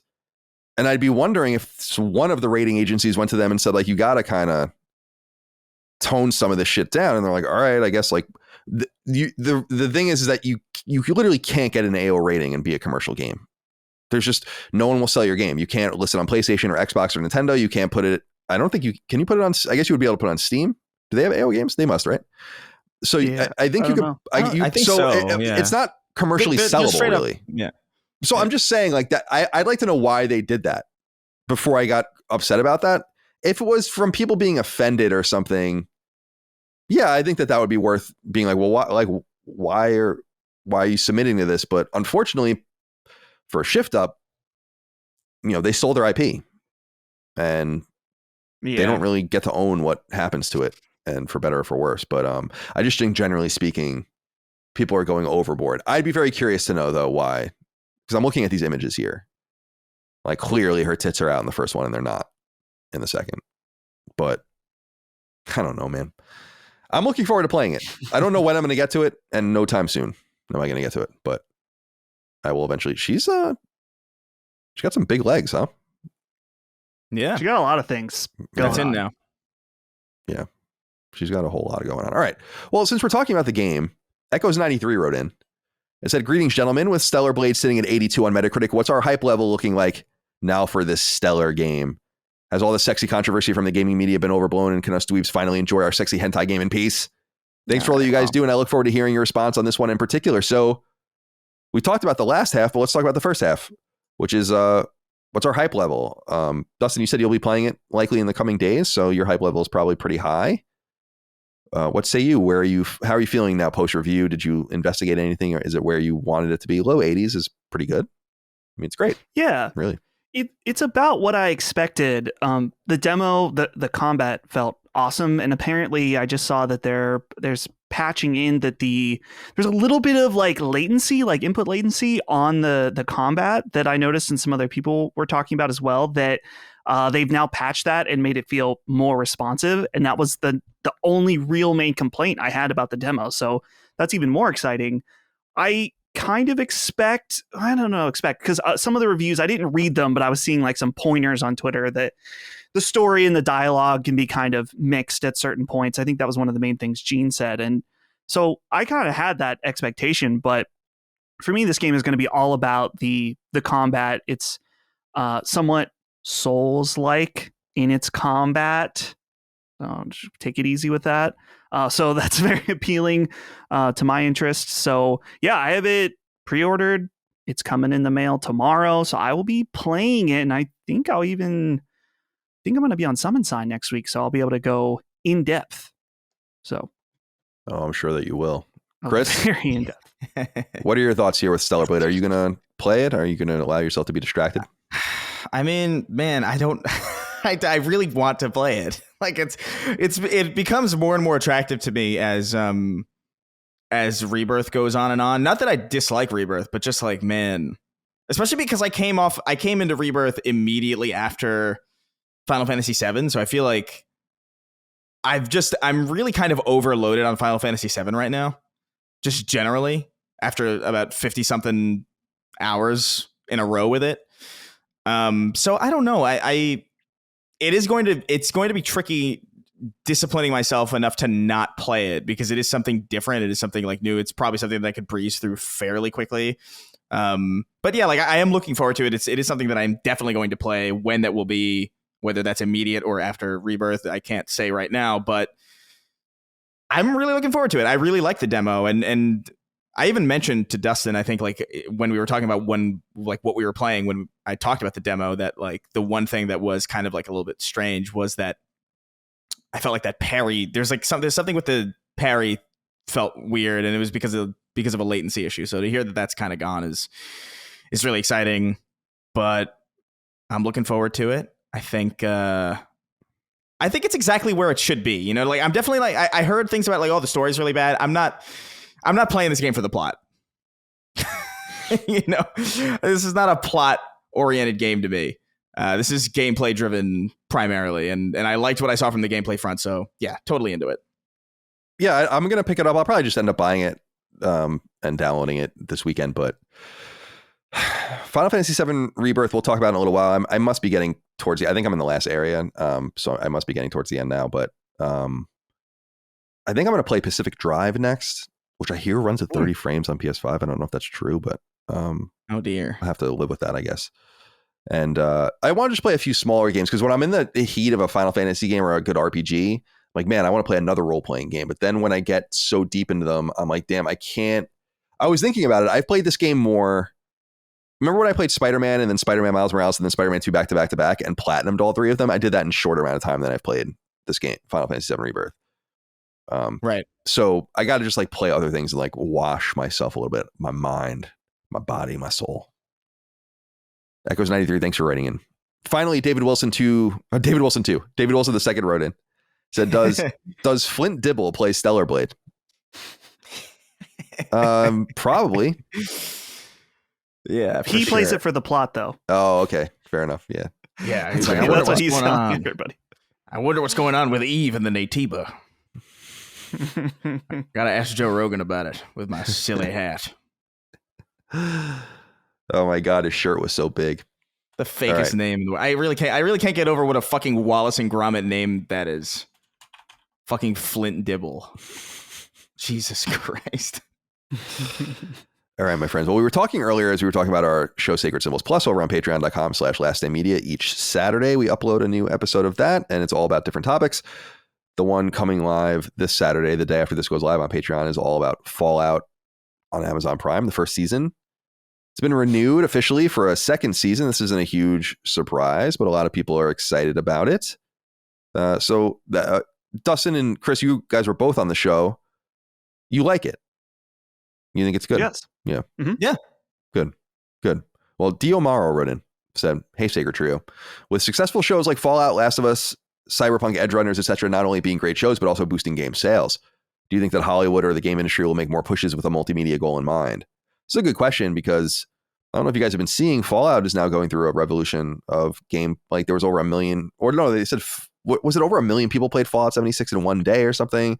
They had 5 million new players across all the different legacy Fallout games. Fallout 4 is about to come out on PS5 natively, like imminently. Mm-hmm. So there's going to be that. That's going to be all lined up, ready for it. So there is this compelling backfilling that I think was always the hope that's actually happening if your product is good. Like I know The Last of Us really benefited from this too. They sold millions of copies based on the HBO series, and I'm sure they're really excited about that. Cyberpunk Edge Runners, I'm sure, picked up people's interest in Cyberpunk. If Horizon and God of War are good in the future, I'm sure they'll do the same for those. So Dustin, let's go to you first. What do you think about the cyclical nature? It's the game feeding the movie or TV show, feeding the game. This is the virtuous cycle that Jim Ryan might talk about.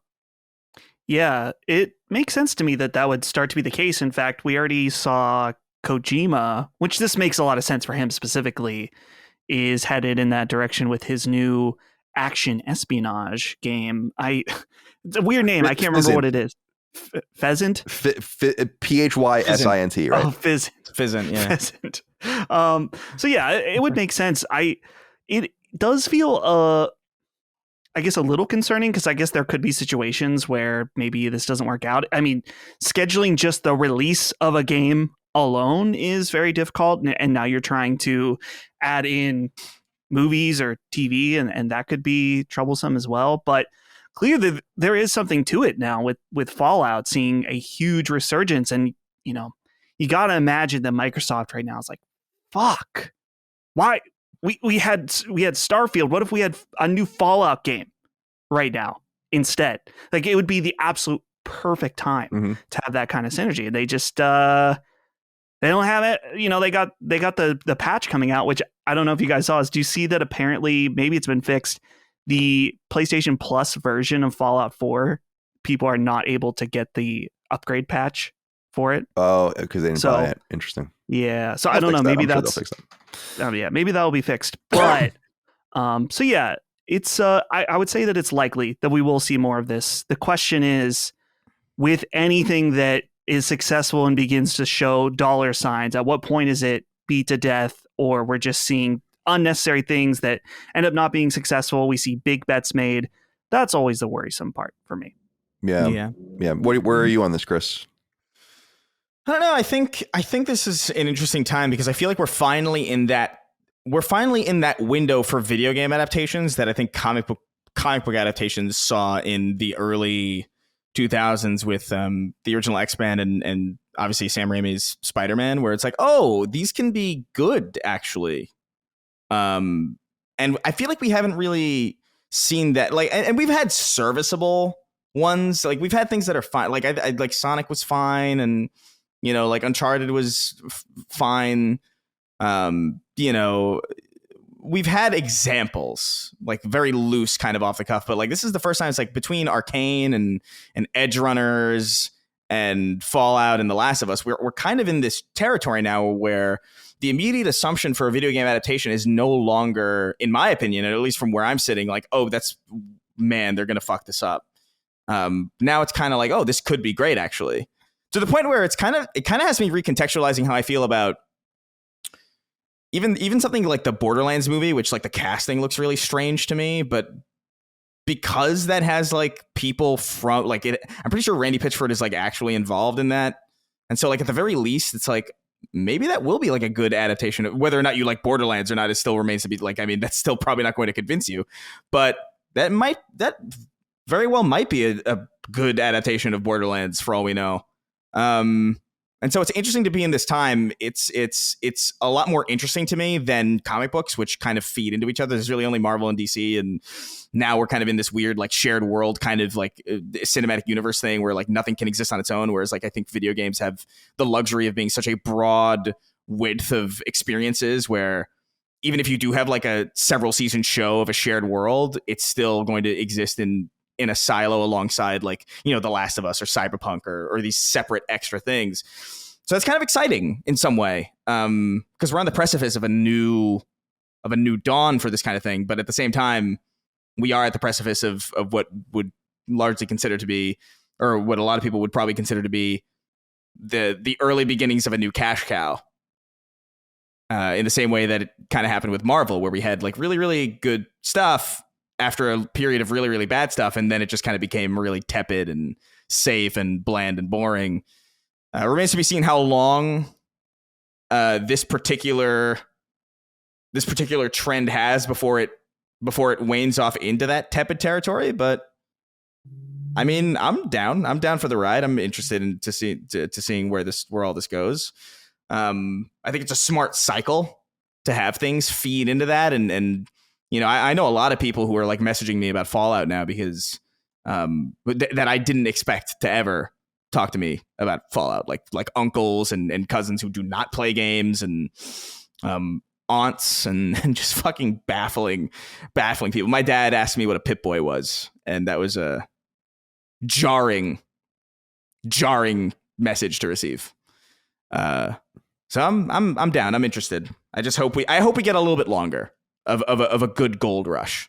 Like, I hope Fallout Season 2 doesn't come out and it immediately sucks because people were like, oh, we got to get our hands in on this now that it's like a success, you know? Yeah, that's true. Hopefully people show restraint and understand why these things work in some senses, to show a little bit of that trust. That's why I'm very confident in The Last of Us Season 2, for instance, where I'm like, I'm positive that they understand what they're supposed to do. HBO is a different beast though compared to some others, so we'll see how this all works out. I'm excited about the cross media potential. It's not new. I'm excited about the cross medium potential though too. Like the idea. Yeah. I think about Star Wars figures in the late 70s. Like that's cross medium where it's like this inspired this whole other thing that is almost disconnected from the movies. Like you see the movie once or twice, especially in that era without home media. And it's like, this is how you relive it. And it's this like whole different group of people. That's why George Lucas became so rich, because he held on to all of the back end money on licensing stuff like that. And I think about that with so many different things and how you can extract value out of weird stuff too, like shirts and just various merch that's not necessarily just TV into movie into game, but getting out of that as well and trying to find these other revenue sources. And I say that only because I think it's interesting that I've been trying in my mind to find the secondary or tertiary revenue source for struggling game developers. I always talk about how music has like this fallback on touring and merch. So like the upfront money and like the lack of record label money and poor streaming revenues and all of that is a bad thing, but it can be offset by this other very lucrative, always much more lucrative, even during the record era boom days. This whole other thing, games just doesn't have that. And maybe by relying on these other avenues like movies and TV shows to drive people back to your product, it's not only a good thing for the companies, it's just a good thing for the studios and for the viability of the IP.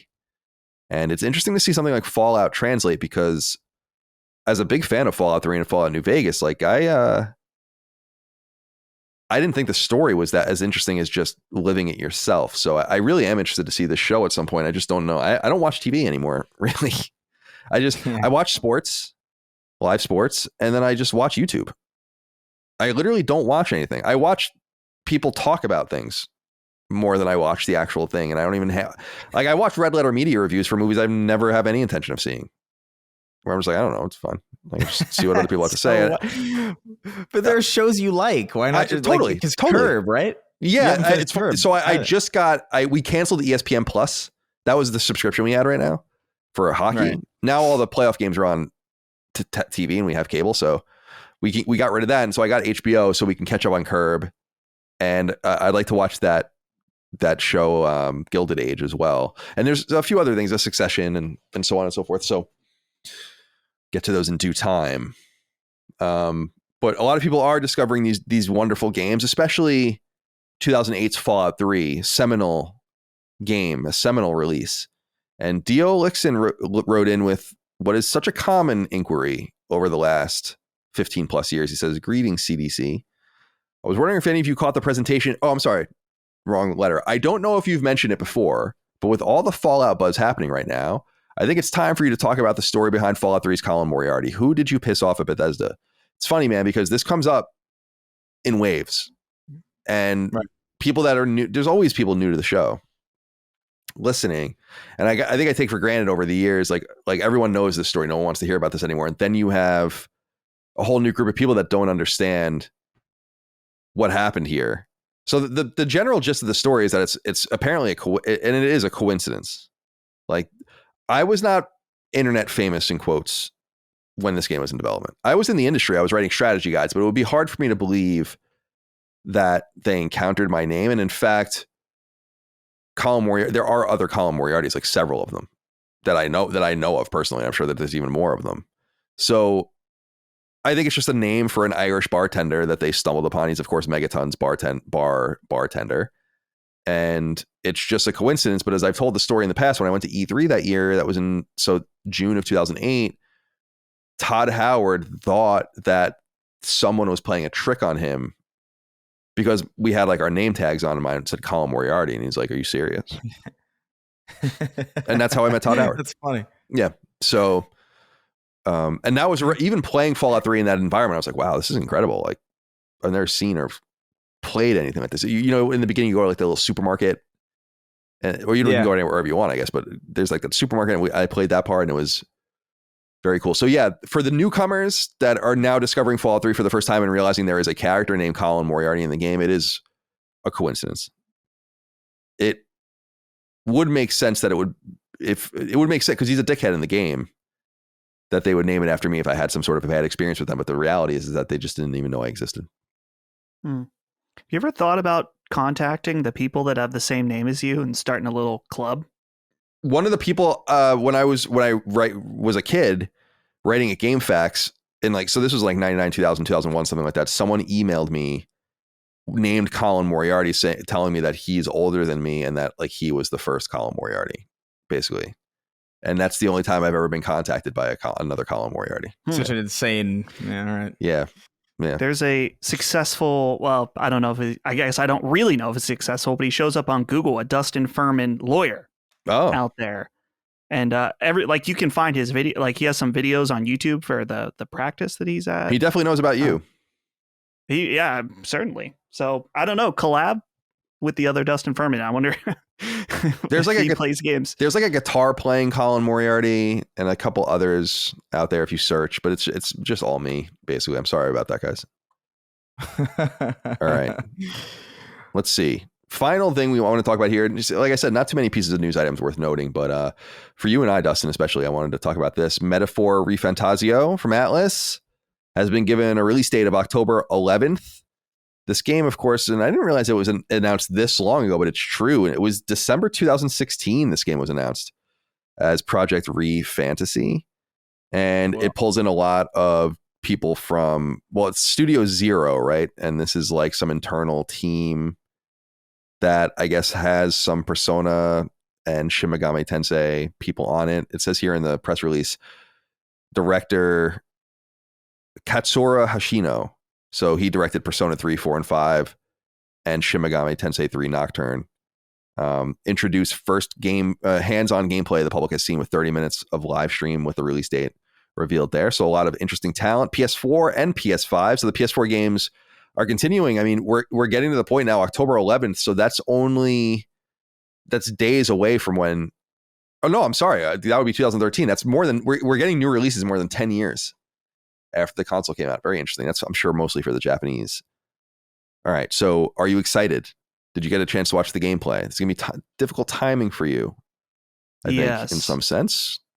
Yeah, this will be post baby. But yeah, I saw this came out and I saw the release date, which is exciting. I didn't watch this stream at all just because I'm in at this point.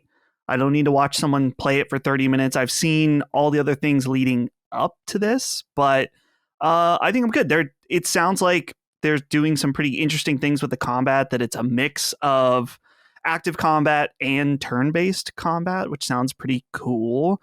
And I'm very curious, since, as you said, this is a lot of the core Persona team. And so it kind of very much feels in that line of what is, I don't want to say spiritual successor, but, the director of Persona 3, 4, and 5, that's a huge deal that he's creating, working on this new IP. So, and it leaves a lot of questions for Persona 6, which also presumably has been in development under a different team and what that's going to look like. So hopefully it's good. Everything I've seen so far seems really interesting. But yeah, and I saw the physical pre-order. They have like the special edition and stuff, which I'm out. I don't know if I can do many more of these special editions. Every time I do, I open it up and I think, why? Why do I need more of these objects in my house that most of it's junk at this point? I bought the Tears of the Kingdom one. It's like, ooh, cool, some pins for them to sit in the box. Actually, it's my Tears of the Kingdom with pretty much everything in it. It's just sitting right over here in the corner of my room with nothing. So yeah, I will not it's just for games you really care about. Like I'm open to buying special editions. Like I bought those Castlevania bundles or whatever, which were really cool, but only for things you really want like swag for. Sure. Or are desperate for. Like that's why I'm so interested in certain things coming back, but otherwise it's like, nah, I'm good. I don't need any more shit. Sometimes the figures inside are really, really nice. The Elden Ring one, I have my figure back there that's super nice. They did one for Persona 3 Reload, and dude, the figure inside is junk.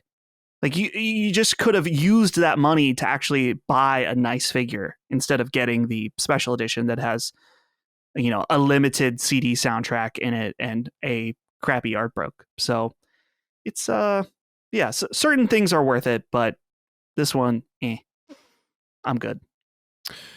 All right. Chris, I won't even bother asking you about this. Yeah. All right, my friends, it's time to get into the games that we're playing.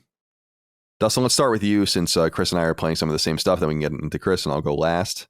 So take it away. Sure. Yeah. Still playing Chrono Trigger, having a fantastic time with it. I got to say, I did some investigating and I was looking into the DS version of the game. Kind of wish I would have played that there. It seems like a pretty cool version. Yeah, that's a good port. And it got me thinking too, man, the DS was so cool. And even the 3DS as well. I love the dual screen concept. I would love, dude, throw another screen on the next Switch that you can, I just love that, like having the map, or in an RPG, you have your menus down there for like a clean top screen. And Phoenix Wright and in Layton, I loved it. The second screen for those. Castlevania with the map. Oh, yeah. Yeah, there was a bunch of good things. 3DS, I was not crazy about. The DS, because it accepted GBA games, was like the perfect machine because you had, did you see that article going around recently that people were dunking on from one of the websites where it's like, they were saying like, PS1 didn't have the greatest, the most JRPGs or whatever, and people were just dunking on this article that someone wrote where it's like, what are you fucking talking about? It probably has the most seminal, respected collection of role-playing games ever, JRPGs ever. The DS would be second. And if you included the GBA, especially with all the ports, dude, those Dragon Quest ports were great. Final Fantasy 4, 5, and 6 all came to GBA. Chrono Trigger. The last time I played Chrono Trigger was when it came to DS, because I wrote a guide for IGN for it at that time, and so that was a long time ago. It was 15 plus years ago. But what a wonderful machine, dude. Yeah, the DS fucking rules. I love the DS. Yeah, it's great. Some of these fights in Chrono Trigger too, it's funny because it's mostly been a breeze, I would say, to get through this game. And I'm not underleveled, and I'm not like skipping every random encounter or whatever. Or I guess they're not random in this game, but just enemies you see on the map. And then I got to this one boss fight. I'm like, wow, I am getting absolutely destroyed. And then so I kept doing it a few times. I'm like, oh damn, actually I'm just dumb. I need to actually use my brain a little bit here, because their bosses are almost like, and this is very normal in a lot of JRPGs, but like little puzzles that if you do certain attacks, they'll react in certain ways. And I was thinking like, man, I just kind of had my mind off this game for the combat, and then it did this, and I was like, oh, so hopefully I'm going to start Stellar Blade. I'm really trying to not let it get away from me, Chrono Trigger, since I am so far into it. So I'll be playing that on the side. The other thing that I picked up once again was Roller Coaster Tycoon. This is my boomer game because it's just recently hit its 25th anniversary. And so if you don't know what this game is, it's primarily a PC game, though there was a port for the original Xbox that's not very good. If you're the video listeners, I have this Roller Coaster Tycoon mouse mat here, if you've ever wondered what that is. It's a roller coaster or a theme park simulator game, and it's amazing. And it holds up after all these years. It's great. You basically, each time you play, there's scenarios, so you have to hit like a certain amount of people in your park or park value, something like that. And where the real fun comes in this time for me playing is that normally when I would play as a kid, anytime I made my own roller coaster, no one wanted to ride it. And it's because I built fucking insane shit that would kill you in about 2 seconds. And people could see that. They're like, you get the rating on the roller coaster, and it's ultra extreme on intensity. So my point this time playing is I'm going through and custom building all of my own roller coasters, and that's added a great degree of challenge, just because even though it's in a video game and it's, primitive in a lot of ways, being an older game, it's still very realistic that you have to think about the laws of physics and not like think about, okay, if there's a giant hill here and then a direct banked or a non-banked turn, that's going to give people whiplash and it's not going to make the ride good. So you have to consider these different factors. And so I've been playing that again. For anyone that used to be a fan of it years ago and wants to check it out again, there's an awesome modding scene behind it. And there's an open source project called OpenRCT. And basically this makes your game run amazing on modern hardware. You can unlock the frame rate. It does a ton of quality of life things. And it's just really impressive how they were able to take this older game and really, I don't want to say necessarily modernize it, but make it playable, take care of a lot of the annoying quality of life things that needed done. And so I've been playing that. And even right now, as we speak, we had our little break where I went to the bathroom. I could hear downstairs Holly on her laptop also playing Roller Coaster Tycoon. I inspired her and she grew up with it as well. So we were made for each other playing Roller Coaster Tycoon. And if you've never heard of this game, you should at least watch a video on YouTube or something about it. It's very charming and quite timeless aesthetics, I would say. And even though there are newer games like Planet Coaster, they don't hit for me like Roller Coaster Tycoon does. Yeah, cool, man. I played the original. I was really into roller coasters when I was in high school. Talked about that a little bit. My friend Bryce and I were really into them, and so I would play it on his laptop. He had it because I wasn't much of a PC gamer. I had a PC, I just didn't play games on it, and it was very unique because this style of simulation really but it's like Populous and SimCity and all those early games really set the stage for people to really use their creativity to expand or like to jump into like these very interesting niches of how can you do this? How can you have SimCity in a fucking, in a theme park? I think that's really cool. Yeah, it's a nice idea. Yeah. And legitimately, I'm not saying that it massively improved my intellect as a kid, but when I was playing as a kid, you learn a lot like economics. Like, okay, well, this ride needs to be priced at this much. You need to have these different stalls set up, the different management of the park, as well as the rides themselves. It was, I would say, an enlightening game for me as a kid. And yeah, it's interesting thinking back to a lot of those, original simulation style games like SimCity particular, SimCity 3000 was the one that I played a lot of. I had no fucking clue what I was doing when I was a kid, and probably wouldn't now still, because those ones can be a lot more advanced. But yeah, there's like, if you look on Steam, there's Train Tycoon. Actually, the creator of Roller Coaster Tycoon, before he did that, he did Transport Tycoon, which was also very successful, and people really like that. So yeah, it's fun to go back to some of these classics every once in a while, and Roller Coaster Tycoon holds up insanely well. So yeah, the simulation's like one of those. The simulator is one of those. Academically and intellectually, I totally get it. Mm-hmm. I totally get it. It's the same reason why SnowRunner's fun or something in some sense. Like you're doing some weird shit, but you have to kind of get over like the job aspect of it. It's like, well, this is kind of like a job in some sense. It's fun. It's like the people that play, they're really Steam oriented, but the video game simulator or sports simulators that are just all in like Excel and text sheets, or just statistics and numbers and all that. And I've known people that play that kind of shit too, and that shit's super fun, and I get it, but I just never went down in that direction. SimCity 2000 was my shit. Oh, okay. Yeah. The sim that I love the most is also like a really light partial sim, which would be ActRaiser, but that's half sim, half God sim, half 2D action game, basically. Yeah, dude. I mean, you talk about the spreadsheet games. I didn't finish it, but there's a long video from the YouTuber Down the Rabbit Hole about EVE Online, which I know, Colin, you've been fascinated with as well. Mm-hmm.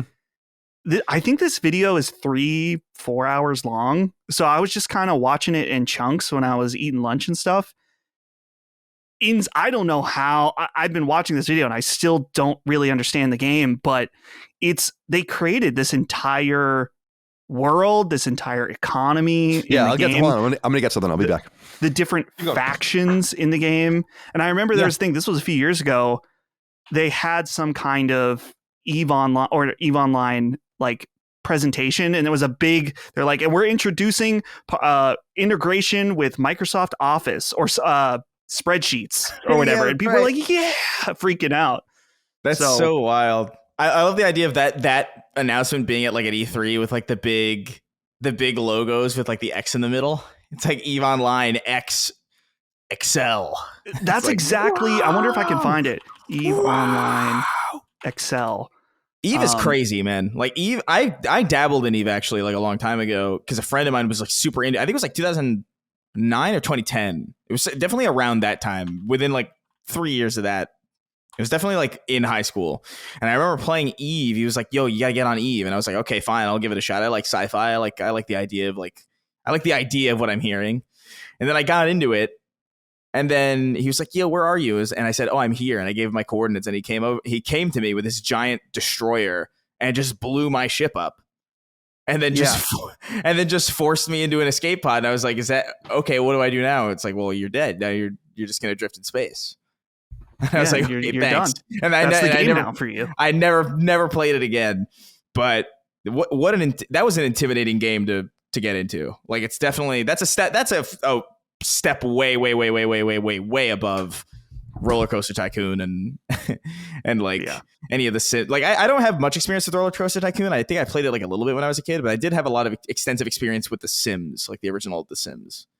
Because it was on a PC. It was at a PC at my school, and I would always get to school like super early because I was the only person who lived like far enough away where the bus couldn't pick me up. So my parents had to drop me off like before work. So I was at school like 40 minutes early before anybody else got there, and so I would just play The Sims in the math room and waited for school to start. Do the woohoo? Is that what it's called when they bone? Oh no, I would always just put them in. I would always just put them in the pool and take the ladder away. Take the ladder away. Yeah, the classic classic move. Yeah. Sorry to run away. I must have put it away. I have like a bunch of economic books from EVE Online that they gave me once because I was covering Dust 514 as the PlayStation editor at IGN pretty intensively, so I got to know those guys, and I thought the idea for that game was fucking awesome. It's still one of the great ideas. It's just it was not executed well. For people that don't remember, you can read about Dust 514. It was a PS3 game, and it was supposed to be like the land battles in EVE Online. So like you would dispatch like these battalions of real people in Dust 514 to go fight on the ground, and it's like such a great idea. And so I would visit with them a lot. They used to invite me to FanFest, isn't that what it's called in Iceland? Where they have a gathering every year, and like a series of meetings, and some of the things they go over are like they have real books like published, and I think I have the 2009 editions of each quarterly economic the data from the economy basically in these volumes, and I must have put them in the attic. I thought they might have been on my bookshelf, but they're so weird. Yeah, it's like reading the real documents of a real country or something like that, or whatever the case might be. That game is apparently, it's so complicated. They like tried to get me to play it and stuff, and I'm like, I really just don't even understand where to begin. You know, it's very really it's super obtuse too to get into. Like we talk about Destiny having an onboarding issue. I can't even begin to comprehend how anybody would get into EVE Online. I feel like you just have to have been there from the start. Yeah, I feel like it has like doesn't it have like 500,000 people playing it at any one time, which is like crazy. It's insane. It makes a lot of money. Yeah. If you can just keep those people happy. Well, Chris, let's move on to you. And another Chris wrote in and said, "Hey, Weebs, Chris." So now he's talking about you again. How are you playing Final Fantasy Rebirth? Explain yourself. You convinced all of us that you were not a weeb. Your deception has been logged. Now I need each of you to explain how you get past all the anime grunting. This made me put down Final Fantasy Remake after completing the tutorial. Oh, grow up. That's so crazy. First of all, I really take issue. I take umbrage with this. You are not a metalhead if you listen to one metal band. You are not a guitarist if you know how to play Smoke on the Water. Okay? Just because I've seen Dragon Ball Z and like a handful of anime and played Final Fantasy, that does not a weeb make, okay? This is not how this works at all. During the live show, you use the example, spoilers for the live show, where you're like, oh, it's not like I'm watching Clan Ad. Where the fuck did you pull that out of your ass? That was a thread left unturned on stage. You break of all the shows you can mention, you mentioned Clan Ad. I know, because my girlfriend from a long time ago wanted to watch that with me, and then I watched it and it was like, this is depressing, I don't want to watch this. But I don't know. So first of all, you do kind of get inoculated to it after a certain amount of time, because Final Fantasy does have it, but it's not nearly to the degree that the things that have it that bother me have it. I guess is a really a better way to say it. And there are characters in Final Fantasy VII Rebirth that do have that kind of anime energy. I brought up Yuffie in like a previous episode where it's like she's very, very anime coded to the point where like she's over animated, and in comparison, Cloud looks like he's out of a fucking HBO special, like, or like he looks like he's out of fucking Succession in comparison to Yuffie, who looks like she's constantly doing like this, the whole like the weird. And I get it. It is annoying. But at a certain point, it's like, okay, well, and there's enough here that compensates for it, where it's like, okay, I can get through this. Final Fantasy VII Remake, I thought was like really, really well paced. I thought it was really, really well done, well crafted. Some pacing issues here and there, but overall pretty good. And I just kind of found myself in a position where I finished Final Fantasy VII. Rebirth is out right now. I might as well jump into it while I'm in this kind of zone. And, I'm still playing it. I've slowed down a little bit, not necessarily because of the game, but because of just I'm very, very, very busy right now. Just organizing a lot of stuff in real life. So I haven't had as much time to play games as I would like. But as a result of that busyness, I am finding myself getting a little bit frustrated with just how much time I'm spending in Final Fantasy VII Rebirth doing things that do not feel meaningful or urgent at this point in time.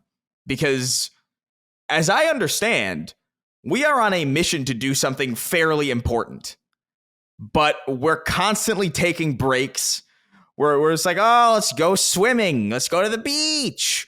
Let's go to the fucking Disneyland. And it's I've spent enough time with these characters to know them well enough to the point where I don't need to spend more quality time with them to like them. I already like them. I like them a lot. They're really endearing characters. I don't need to go through a haunted mansion with them.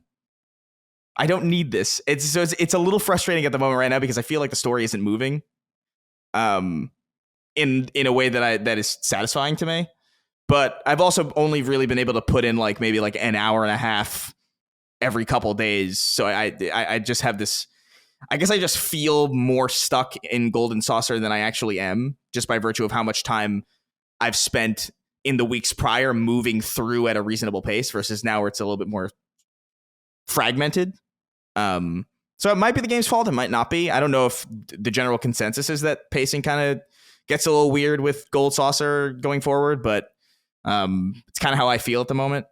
But I'm still liking it. I do like the combat still. I like the various customization. I'm as I unlock more of these folios, I'm really, really digging the combat more and more, especially when you can start.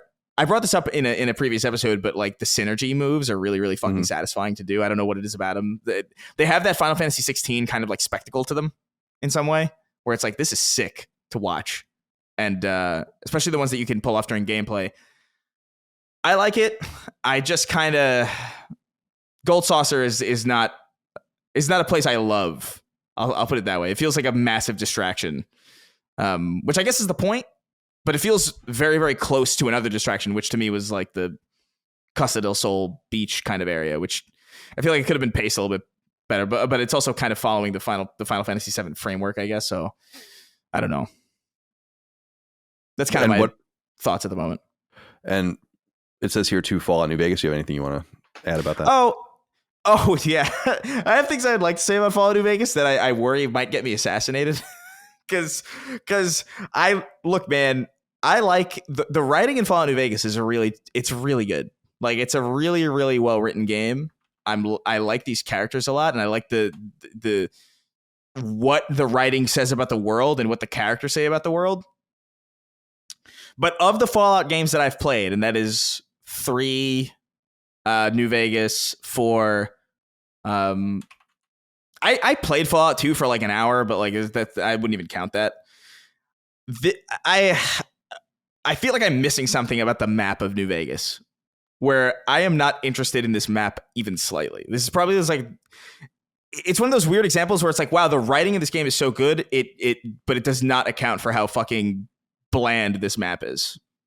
I can't believe how much of it feels identical and how, and I get that's part of it. It's the Mojave Desert. It's meant to be kind of sepia tone the whole time. And that's great. That's cool. I get it. It's commitment to the theme, and the Western kind of vibe of it.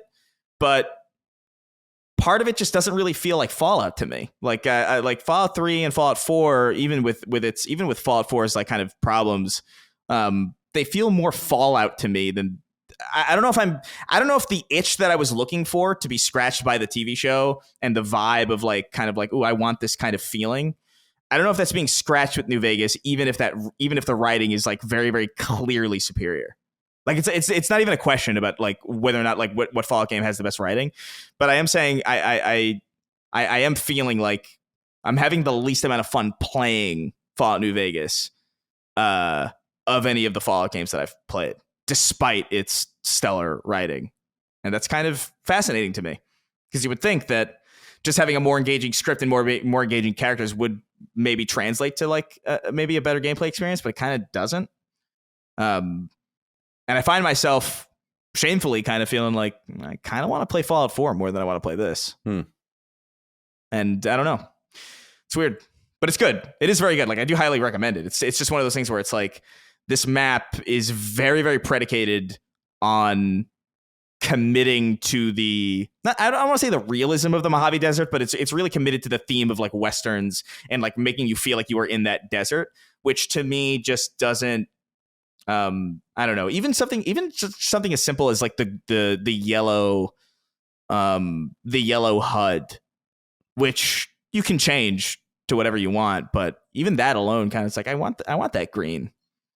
And I did change it to green immediately because it feels kind of sacrilegious to have it orange. There's something about it that just doesn't feel right. But yeah, I'm ultimately having a good time. But I do think a lot of what I'm experiencing right now is just frustration. And I'm talking both about Fallout New Vegas and with Final Fantasy VII Rebirth here, where it's like I have so much to do, and I want to play these games. And that's like a very rare kind of occurrence where it's like there are games that I really, really want to play and I really, really want to sink a lot of time into, and I can't. And those things don't usually align. Usually I have a lot of stuff to do and I'm not really that interested in whatever's out, or I am really interested in whatever's out and I don't have a lot to do. And now I'm kind of in that weird kind of push and pull thing where I'm kind of just frustrated all the time. But my schedule should clear up in the next, like, I think probably 2 weeks. A lot of busy stuff happening in Casa de Chris, you know. Oh, that's good. Busy's good. Yeah. It's good to get away every once in a while from the games if you can. Yeah. It's been so long. I really remember New Vegas very fondly, but it's been a very long time now at this point since I played it. It's actually the very last strategy guide I ever wrote. Oh yeah. And yeah, and so I knew it very intimately, but that was 14 or 15 years ago at this point. So yeah, it's been a long time since I've given it any attention, and who knows how I would feel about it now. I would love for them to get that out, especially Obsidian being like not that they would need them, they can do whatever they want, Bethesda, but Obsidian being with Microsoft, and there's just a synergy there, and this game is very well regarded. Same obviously with Fallout 3, which apparently is that there's rumors about that, right? That they are gonna remake it, yeah. Or did they announce it? No, I don't think they didn't announce it. I think it was it in a Microsoft leak or something about like what their planned schedule was? About, yeah, like, something like that. That might have been what it was. Or yeah, the FTC stuff. Yeah, that might have been in there somewhere. Yeah, that sounds about right. So maybe we'll get to play it again on new hardware soon. I don't know, but I don't have too much to add here. I'm playing Final Fantasy VII Rebirth. I was away for 4 days basically, so I didn't get a chance to play too much. But I'll be back in the saddle. I've been back in the saddle for a couple of days, and I'm at 65 or 70 hours at this point. I don't think it's a spoiler. It's like I'm in Nibelheim, which I'm pretty sure is the final area. I'm not positive. I'm chapter 11. And no. I'm a big fan of this game. And I said that last week. I think this game is actually really exceptional, like one of the great games of recent memory. It suffers though from the same thing that a lot of games suffer from, which is just doesn't need to be this big. Like the game doesn't need to be this big. Now, what do I mean by that? It's like, I don't like this value judgment that we place as players on content where it's like, well, just do the golden path or just ignore this. It's like, if it's in the game, I would like to experience it. I've always been like that. This goes back to my childhood. Fucking Star Road or whatever in Super Mario World, and like doing all the stupid shit to unlock that. And I always wanted to get everything and do everything. Simon's Quest is a great example of a game, Castlevania 2, where you don't even have to get half the items in that game. I always wanted to play games completely, know that I got everything, level things up. Final Fantasy 6 or Final Fantasy 3 as we knew it, doing all the blue magic and stealing everything and filling out Gao's attacks. And like I was always just interested in doing things, and that stuff has broken me in the past with like Witcher 3, where I'm like, I just can't do this because I can't play it the way I want to play it. It's just too overwhelming. And so I'm just not going to play it at all. And I just feel like there are more than a few good games or great games, like some of the great games of recent memory, where they all suffer from the same problem, whether it's Red Dead Redemption 2 or The Last of Us Part 2 or Dragon Quest 11. They're all too long. And I mean that in the complete form. I don't want to play a game and then put a series of value judgments on the content. I want to experience it. So give me a more reasonable amount of content to experience. The thing I keep thinking about as I play it, and I'm sounding so negative because I really do love it. It's just the more I play it, the more like, how is anyone normal people playing this? How is a normal person playing this game? It's so demanding of your time as to be extraordinary. And I think there is a certain magnetism to the game because I think it is so charming. The characters are so interesting. The story is really well done. The parallel kind of nature of this timeline of the original Final Fantasy VII is so fascinating. There's so much mystery still for me in this point in the game. It's weird. Like I wish I could just blurt out some of the things. So I'm not going to, but just to be like, what is this? And what is it? Like, what is this? It's wonderful, but don't give me so much shit to do and say like, well, you could just ignore it. Instead, give me lots of density in a shorter game. I don't understand. Yeah. I'm at the point now where it's like $1 an hour. Dude, I don't need to get that much value out of my AAA games. And I want to say this because I think this is important because I've been trying to think about how to talk about this in a more effective way is I think there is a place and time for really long games, whether you're or games that just demand a ton of your time. So you're talking about people that dump hundreds or thousands of hours into their various games as a services and all that. And I think that they're made for that. I also think that in terms of single player games and even role playing games, there's a place for a 100-hour game in the AA space. In the AAA space, I actually am willing to sacrifice a game's density for the quality of the visuals, for the quality of the writing, for how well everything's put together, for how AAA it is. It goes back to what we say so much about games. Like you just didn't have to go this hard. And it's actually distracting in some sense to have gone this hard. I know that they felt like they needed to do this in order to tell the story fully. And I don't want to make it seem like it's overwhelmingly long. It's just really long. I'm doing everything that I'm encountering in the game as I encounter it, whether it's a Queen's Blood game or a mini game. And I'm pretty much mastering everything as I go with some rare exception where I'm like, I just don't want to do this anymore. I'm good enough where I am. But all of the little yellow dots you get in every territory, I've done every one of those, right? All of the explorations, like, I don't want to skip it. It's here. I'm just asking why? What does this level of time,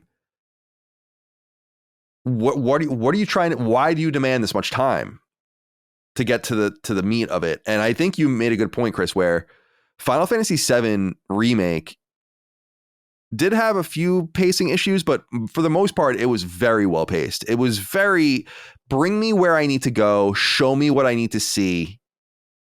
Let's not dick around. And I think that there's something so, in my opinion, obviously intentional about the opening up of the game. From that Midgar point to the open world, yeah, here you go. It's very, very interesting. And I do wonder if they're going to bring it back into something shorter and more linear for the third one. I just like the different chocobos in the different areas and catching them. And it's like, it gets pretty crazy.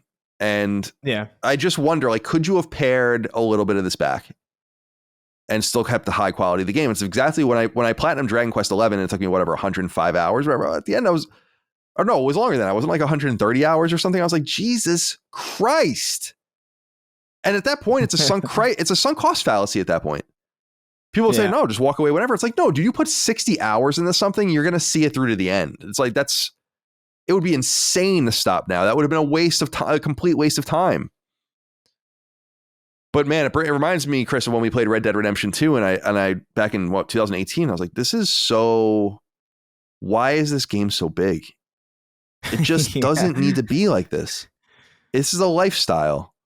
And so I know a lot of people are going to disagree with what I'm saying here, but I just think the game, it's not that it needed less content. You just needed to cut it down in some sense so that you would have a more dense game in a shorter period of time to have played it. If someone's spending 60, 70, 80 hours with a game, I think that's got to be a rarity. And it reminds me of the games that are so well paced. I don't think I've played a game in recent memory where I'm like, wow, that should have been, I wish that was longer. In fact, there are very few games where I've ever felt that way about it. Games that honestly come to mind to me are Mega Man 9 and Mega Man 10. Where I was like, why are they so short? They're both Mega Man 2 length. And that was really the last time I really ever felt like that. When I played Dead Space Remake, Resident Evil 4 Remake, these various games, it's perfect. Perfect. You know, games that we didn't even really like that much, like the Callisto Protocol or something like this, fine, 6, 8 hours, whatever. Right. Use it wisely. So that's it. That's all I wanted to say about it. I'll have much more to say and more in depth on a Sacred Symbols Plus episode. I'll spoil the shit out of it there.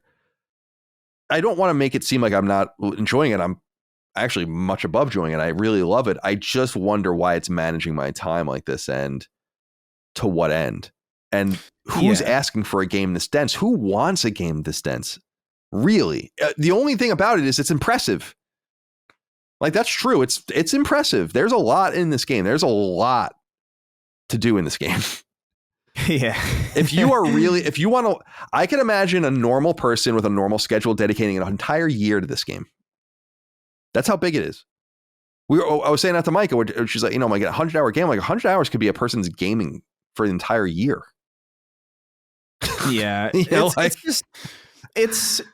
don't want to sound too negative either, because I do like what's there. I just, I just feel like it's paced a little bit strangely, and there is just so much of it to the point where it's like, even if, dude, you can love pizza all you want, but like at a certain point, if you order like, let's say you get like 10 pies by accident, you're just like, it's too much fucking pizza. Someone's gonna have to take some of this home.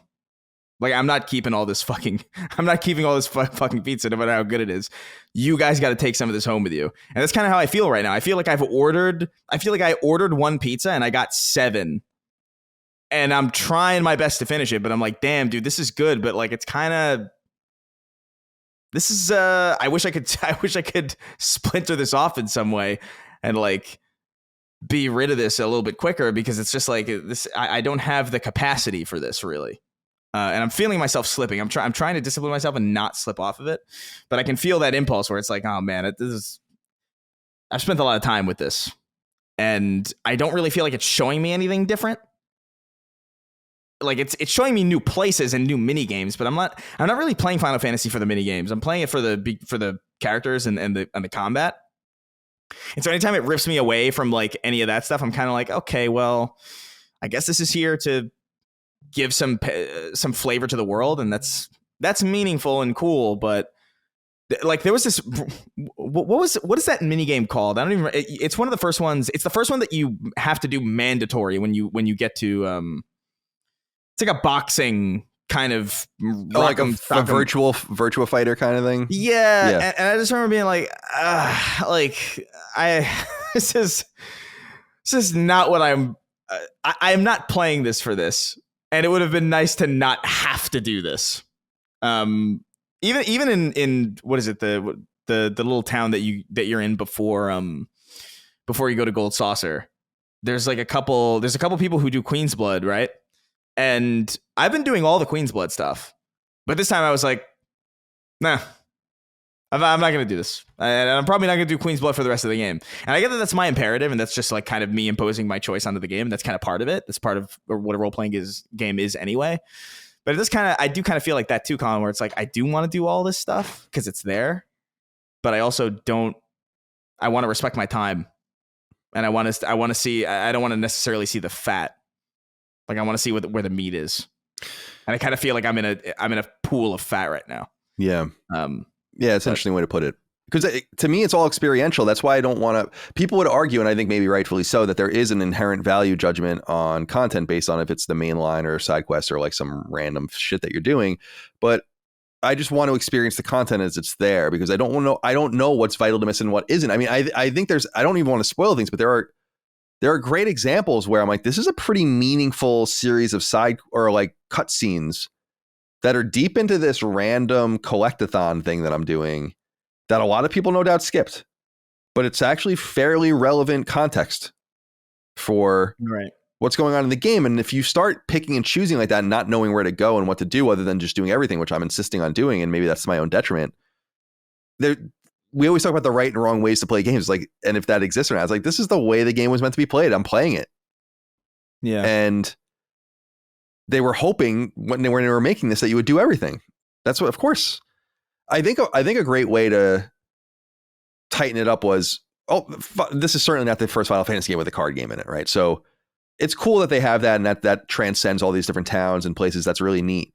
I think they could have just made it otherwise centralized around maybe chocobo racing in the field in some sense, and otherwise put everything in Gold Saucer so that was the hub for it, and it almost paid off. Like, so instead of having the fucking squatting mini game at the gym and all these random things, like, come on, man, everything is turning into a mini game. The one thing I do like, the piano stuff, it's getting hard. Like, it's hard now, and I'm like, damn, this is really. I wish I had like a light up piano that I could play it along with. That would be even easier than using the sticks. Oh yeah, in some sense, but nonetheless, I'm really enjoying it. But yeah, I did want to talk about that, and I will talk about that more at length. I just think we gotta tighten this shit up a little bit, dude. Like, we gotta do it. Think about a game like BioShock, how perfect that is in every way, even its length. Oh, and BioShock Infinite as well. I mean, these games are pretty perfectly long.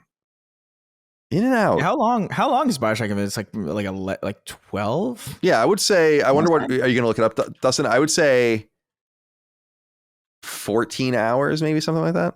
Yeah, max. Yeah, max 14 hours. The runtime, according to How Long to Beat, is main story 11 and a half hours. Yeah, you nailed it. Main story with sides 16, completionist 28. See, that's 28. Perfect to me. Yeah, I agree. That's like a dedicated weekend or a week of your time. I think one of the things that I get out of games that some other people don't, and vice versa, is I like a variety of games. I'm eclectic. I want to play a shooter, and I want to play a role-playing game, and I want to play an open world game, and I want to play this, and I want to play that, an indie game, and a side scroller, and a sim game, and whatever. And it's just these time constraints. That's why I keep thinking, like, I do this for a living. I intentionally play games every day for multiple hours. And I'm like, I am still playing this game? This must be a lifestyle for people. But when I think about lifestyle games, I think about Fortnite. I don't think about Final Fantasy VII Rebirth. That's my point. And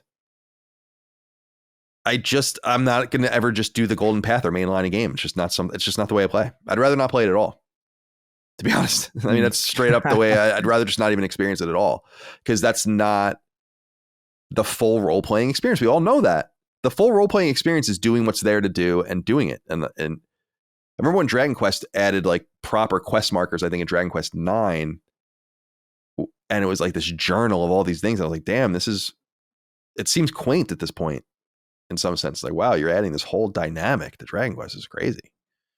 Now I'm fucking racing chocobos and fighting digital Sephiroth and doing all this other shit and doing squats and playing the piano and transmuting items, and like, oh my God, please.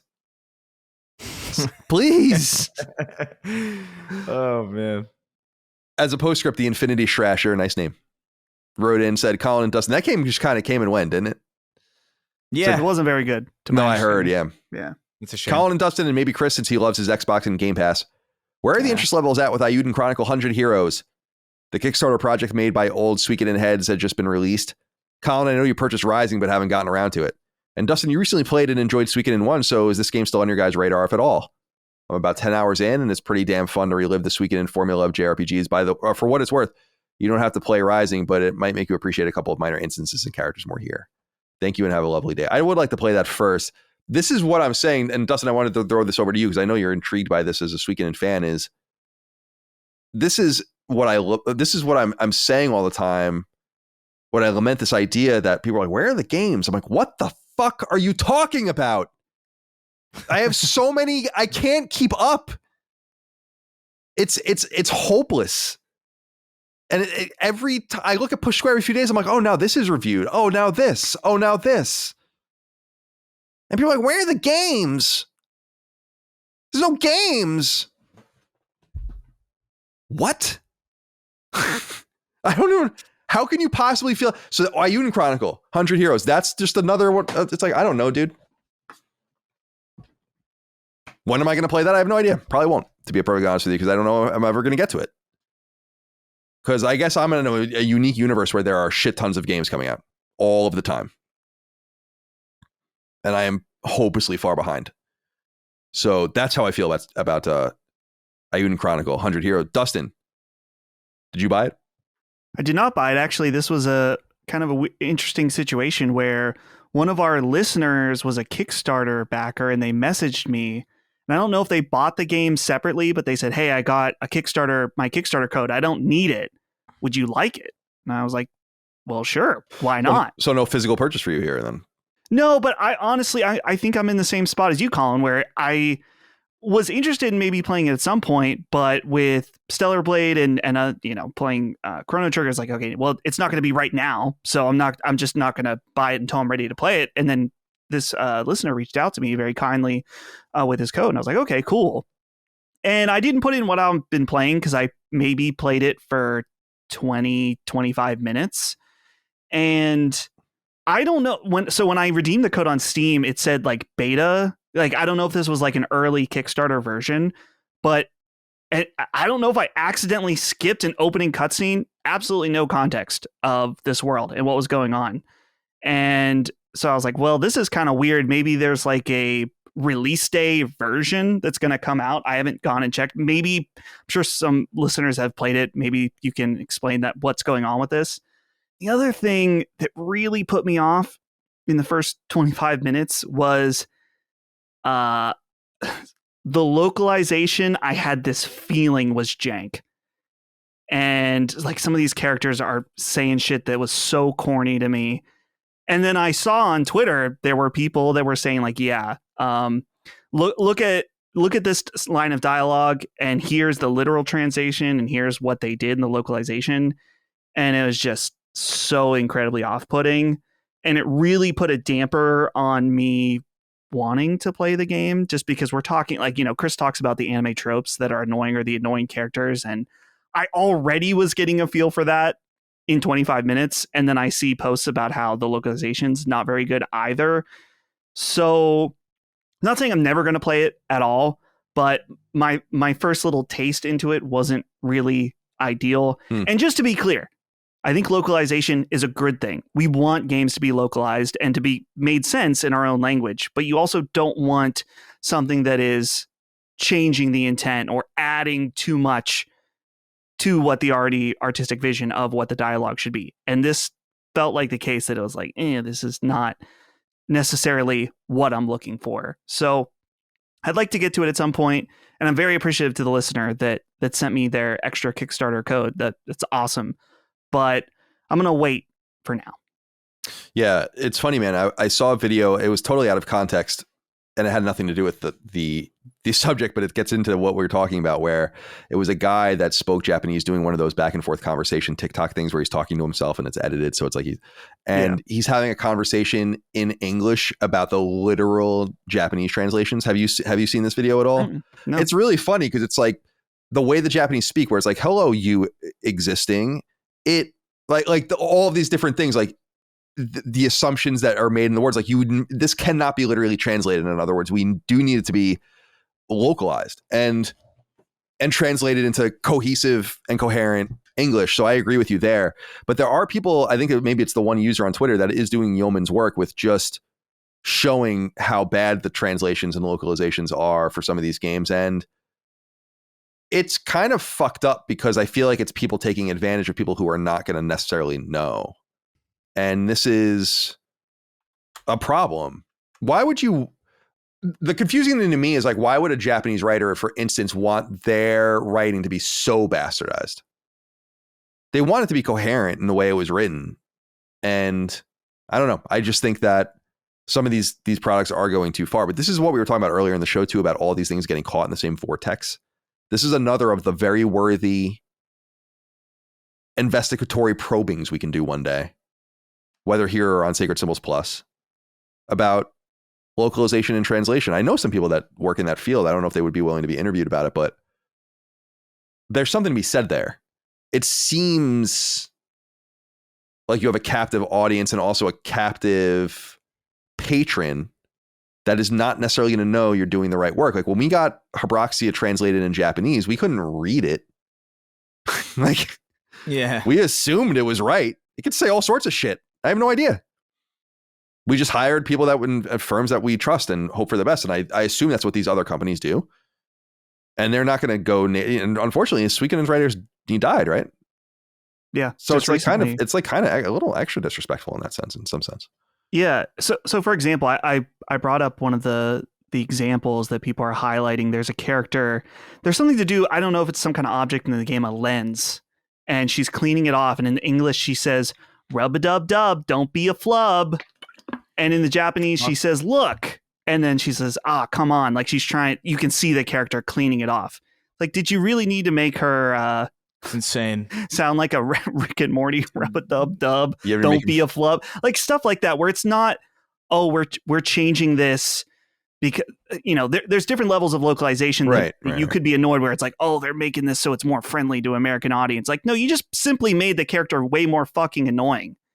And that's also, sucks to me and makes me not want to play it when I see a character sounding like a 10th grader that reads Reddit too much. Like not ideal for me. No.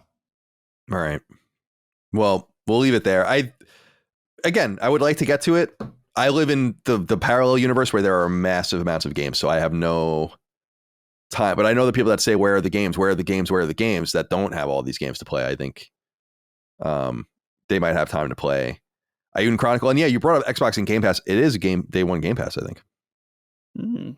So go check it out over there if you would like, if you'd not rather buy it. That's okay. All right. There's only one. Let's get into the news. There's only one big piece of news this week. It is long, so sit back and relax. But I want to get through this, and there's something to discuss here for sure. Number one, Embracer Group is an embarrassment run by a man who has no idea what he's doing, so it should come as no surprise that a future for Embracer as it's currently constituted doesn't really exist. Hence, the beleaguered publisher's board of directors has elected to split the company into three, throwing the term Embracer in the trash bin and coming out with a trio of new publicly traded companies in its wake. First, some background. For the somehow uninitiated, Embracer Group, originally founded as a revived Nordic games brand back in 2011, has, over the last decade, become one of the core industry's largest publishers, at one time employing nearly twice as many people as the entire PlayStation brand does, including all of its internal studios combined, which is insane. And this was never, ever sustainable. You first heard that on this very show many, many times over the years. It was always destined to fail. So fast forward to today, and Embracer is in a lot of trouble, overextended, without liquidity, in serious debt, lacking any true substantial cash cows, and way outside of its original lane, which was supposed to be the revival of a THQ-like middle ground for A and AA development. As such, they shed more than 1,300 jobs in the last 9 months, sold or closed down some of its most prized assets, including selling Gearbox to rival Take-Two, spinning off Saber Interactive and all of its teams, and so on. But the company is still obviously not sustainable as is, especially because the term Embracer Group has become completely toxified. And this brings us to now. As revealed via corporate statements on his website, Embracer will split into three new companies: Asmodee Group, Coffee Stain and Friends, and Middle-earth Enterprises and Friends. According to a press release, quote, the three entities will be separate publicly listed companies, enabling each entity to better focus on their respective core strategies and offer more differentiated and distinct equity stories for existing and new shareholders. This will enable the entities to unlock value in the high-quality assets of Embracer Group following the successful completion of the restructuring program, end quote. The Lord of the Rings-centric Middle-earth Enterprises and Friends will subsume Embracer's current NASDAQ Stockholm listing, with Asmodee and Coffee Stain being listed as new entities with shares in these companies given to current Embracer's owners. All of this will be completed by 2025. So just to jump in here real quick, the reality is that if you own Embracer stock, and their Embracer stock went up 20% after this announcement, you will get shares, equal shares in all three of these companies when the various splits happen. So something to keep in mind. Additionally, because Embracer is in such serious financial trouble, the company has borrowed an additional $1 billion from a new source to pay off existing debt, a sign that there will be financial entities that see promise in this new structure.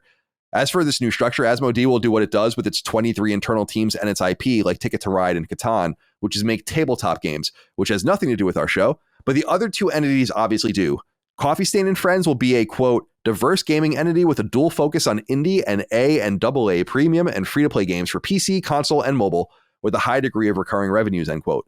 Embracer studios going into this group include Ghost Ship, Tarsier, THQ Nordic, and so on, and IP will control include Deep Rock Galactic, Goat Simulator, Wreckfest, and 200 others. Middle-earth Enterprises and Friends, on the other hand, will be a, quote, creative powerhouse in AAA game development and publishing for PC and console, as well as the stewards of the Lord of the Rings and Tomb Raider intellectual properties, among many others, end quote. Teams going into this silo include Crystal Dynamics, Eidos Montreal, Flying Wild Hog, Tripwire, Warhorse, 4A Games, Dambuster, and others, and they will control more AAA style IP like Metro, Tomb Raider, Killing Floor, Dead Island, Kingdom Come Deliverance, the sequel was just announced, and so on. Unfortunately, because he owns 17% of the existing company outright, Clown executive Lars Wingfords will remain group CEO. In an open letter to investors, Wingford said in part, quote, I intend to remain a long-term, active, committed, and supportive owner of all three entities, end quote. And in an interview with GamesIndustry.biz, he said in part, quote, as a leader and an owner, sometimes you need to take the blame and you need to be humble about if you've made mistakes and if you could have done something differently. I'm sure I deserve a lot of the criticism, but I don't think my team or companies deserve all the criticism. I could take a lot of that blame myself. But ultimately, I need to believe in the mission we set out, and that is still valid, and that we are enabling that by doing this new structure. End quote. James Walker wrote in, as many did, said, greetings and salutations, my beautiful people. One of the biggest news stories this week is that Megazord-like entity of Embracer has burst apart into three separate companies. I asked not only what does this mean for the industry as a whole, but how does Colin plan on celebrating one of his grandest I told you so moments of his career?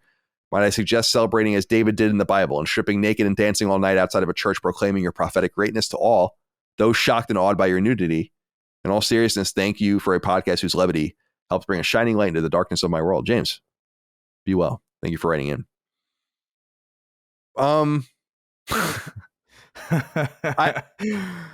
There's so much to this story. It's fascinating.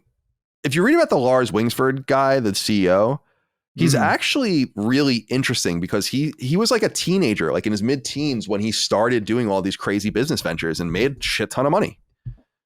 And he clearly has some business acumen, if not substantial business acumen, and an idea of what's going on. I don't understand what he thought he was doing. If someone like me, I'm just some fucking pothead game podcaster, was for years being like, this can't work. It can't work. It can't work. How is this going to work? Where's the money coming from? How are they going to get the games out? How can you own 150 teams? How can you publish that many games? Like, how can you do any of it? It just doesn't make any sense. How did he not know? The biggest thing that I'm interested in is that he's kind of like parasitically attached to this by being, he doesn't own a majority of the company by any stretch of the imagination, but he owns it's like what's going on with Epic and Tim Sweeney, where like he owns a not substantial or a not unsubstantial rather amount of the company, and it gives him power. And so that this guy's going to remain CEO of the group for the time being, and no one's going to be like, you got to go, is really interesting. Because if you read about, and again, I really suggest people get into the meat of this if you're really interested in it, because it's fascinating, is they were running debt-free for a while, and it was the purchase of the Asmodee tabletop stuff that put them into a debt spiral, basically. And it's a sign that, and that apparently is the most vibrant part of the business. And they say as much in their paperwork that like this company almost has, they're actually, this is what's fucked up, is that they're basically splitting these three brands up, taking the existing debt that they owed, because they've been paying down the debt with like by selling Gearbox and all the other stuff, hundreds of millions of dollars of debt. They borrowed another $1 billion basically, attached it only to the debt to Asmodee, used that debt to pay off the debts of the other two companies. So they're basically going to be debt free and then can enter the market as these new entities. So the board game company, if you read about it, is the most reliable cash cow and is the one taking all of the debt from the group that was incurred from its own acquisition. It's very weird. And I just think this idea of having a house for A and AA games is so cool. Right. And it's like, okay, have like 20 of those teams or a very selective 30 of those teams. At some point, you can't get much bigger than that because then you're competing with it yourself. You don't have, how can you pay attention to all these products, even know what they are, understand them, or have any familiarity with them? And then they were getting way outside their lane. And this is, I think, maybe the biggest part of their downfall was like, I think they just saw that things were available and they were like, fuck, we can buy Tomb Raider. We buy Lord of the Rings, games rights. We can buy. It's like, this is not your purview. And now you're splitting them up because you realize you can't have all these companies together because they don't make sense. So I don't know if you guys have anything you want to say about this. Dustin, I'll throw the floor over to you first. Yeah, well, you talking about this CEO, I don't know if this is a really good comparison, but I think about the CEO mindset that you hear about, like they're famously Steve Jobs in the Walter Isaacson biography talks about the reality distortion field where he was able to make things successful because he was able to convince things of people that might seem impossible, they were able actually to achieve. And you see that really, effective for Steve Jobs. But you see the flip side of this coin with a character we talked about on the show before, Elizabeth Holmes with Theranos, where she adopted this Steve Jobs mindset. It's like, okay, well, this seems impossible, but if we work really hard and have this reality distortion, we can make something impossible possible. And I wonder if some of this mindset applied to him as well, where it's like, oh, well, if we just keep acquiring, eventually the money's going to start flowing, until the point where it eventually got to this point where it seemed like Embracer completely hinged on that one deal that fell through. Yeah. Which arguably, maybe that deal would have went through and it would have lasted a little longer, maybe seen some success, but then ultimately still panned out the same way. But the sheer irresponsibility of this, Embracer as a whole, just continually purchasing and hoping the other shoe doesn't drop. And I mean, eventually it does. And the problem is, it's like, yeah, not only do you lose out in leadership, but the thousands of people that work for you also have to pay the price. I mean, this has kind of been the reoccurring conversation as we're in this season of layoffs and stuff, is that so much of this is hinged on just poor decisions at the top. And those people will still be rich. And the people at the developers, they're out. And they're the ones that have to pay the price. Well, Lars Wingsford is worth over $1 billion. Even with he's still got his yacht. Yeah, it's just so crazy. It's like, I don't know the guy personally. It's just, I don't really care. You failed. You fucked up. You flew way too close to the sun. Yeah. What, you have anything you want to say, Chris? Well, I was gonna say, like, this thing that he said is so wild. It's like, as a leader and an owner, sometimes you need to take the blame and be humble if you've made mistakes, if you could have done things differently. I'm sure I deserve a lot of the criticism, but I don't think my team or companies deserve all the criticism. I could take the blame myself, but ultimately, no, is what he's basically saying. It's like the weirdest way to be, like, he's like trying to come across as humble while also, or like trying to come across like, oh, I'm taking the blame while absolutely not doing that. It's very strange. Totally. Like, that entire, it's like, why even open up a sentence like that if you weren't going to be like, hey, this is my bad. This is my call. I'm going to stay to right the ship. I'm going to stay to fix it. At the very least, that would have made like some semblance of sense, and it would have been a little bit more direct and honest. Instead, it's just kind of like, yeah, I'm sure I could take a lot of the criticism, but I won't. And I'm going to stay here for another 17 years. Yeah, it's silly. It's weird because it's just, he's been doing a press tour. He gave a few interviews. That's where I glean some of these things from. People can go read them. They're pretty robust interviews. But he's obviously doing some sort of press tour to kind of ease this transition and abandon the Embracer name. Right. The Embracer name is going away because it's obviously so fucked at this point. And no one believes in it or trusts it anymore. But even the things he was saying about being out of his control, it's like, well, because he talks about, well, we were really liquid. Money was very cheap. It's like, yes, that's true. And you borrowed a lot of this money, especially for free, basically. or very, very low minor interest rates, but you are not in that position anymore. And then he also talks about the boom during COVID. And this is the kind of shit that really pisses me off, because I'm like, you saw that, but I knew that the boom of COVID was not going to last. Because anyone with a fucking functioning brain knows that when people are tethered to their TVs and their couches inside for months at a time, they're going to be much more engaged with games, and you can't read into it. And people made bets on that, and that was his choice. The buck stops with him. That's why it would be much nicer to be like, it is my fault. Like, I'm going to hold on to my ownership share and maybe have a board of directors seat, but we're going to hire new leadership and get people to help right this ship. It's embarrassing. And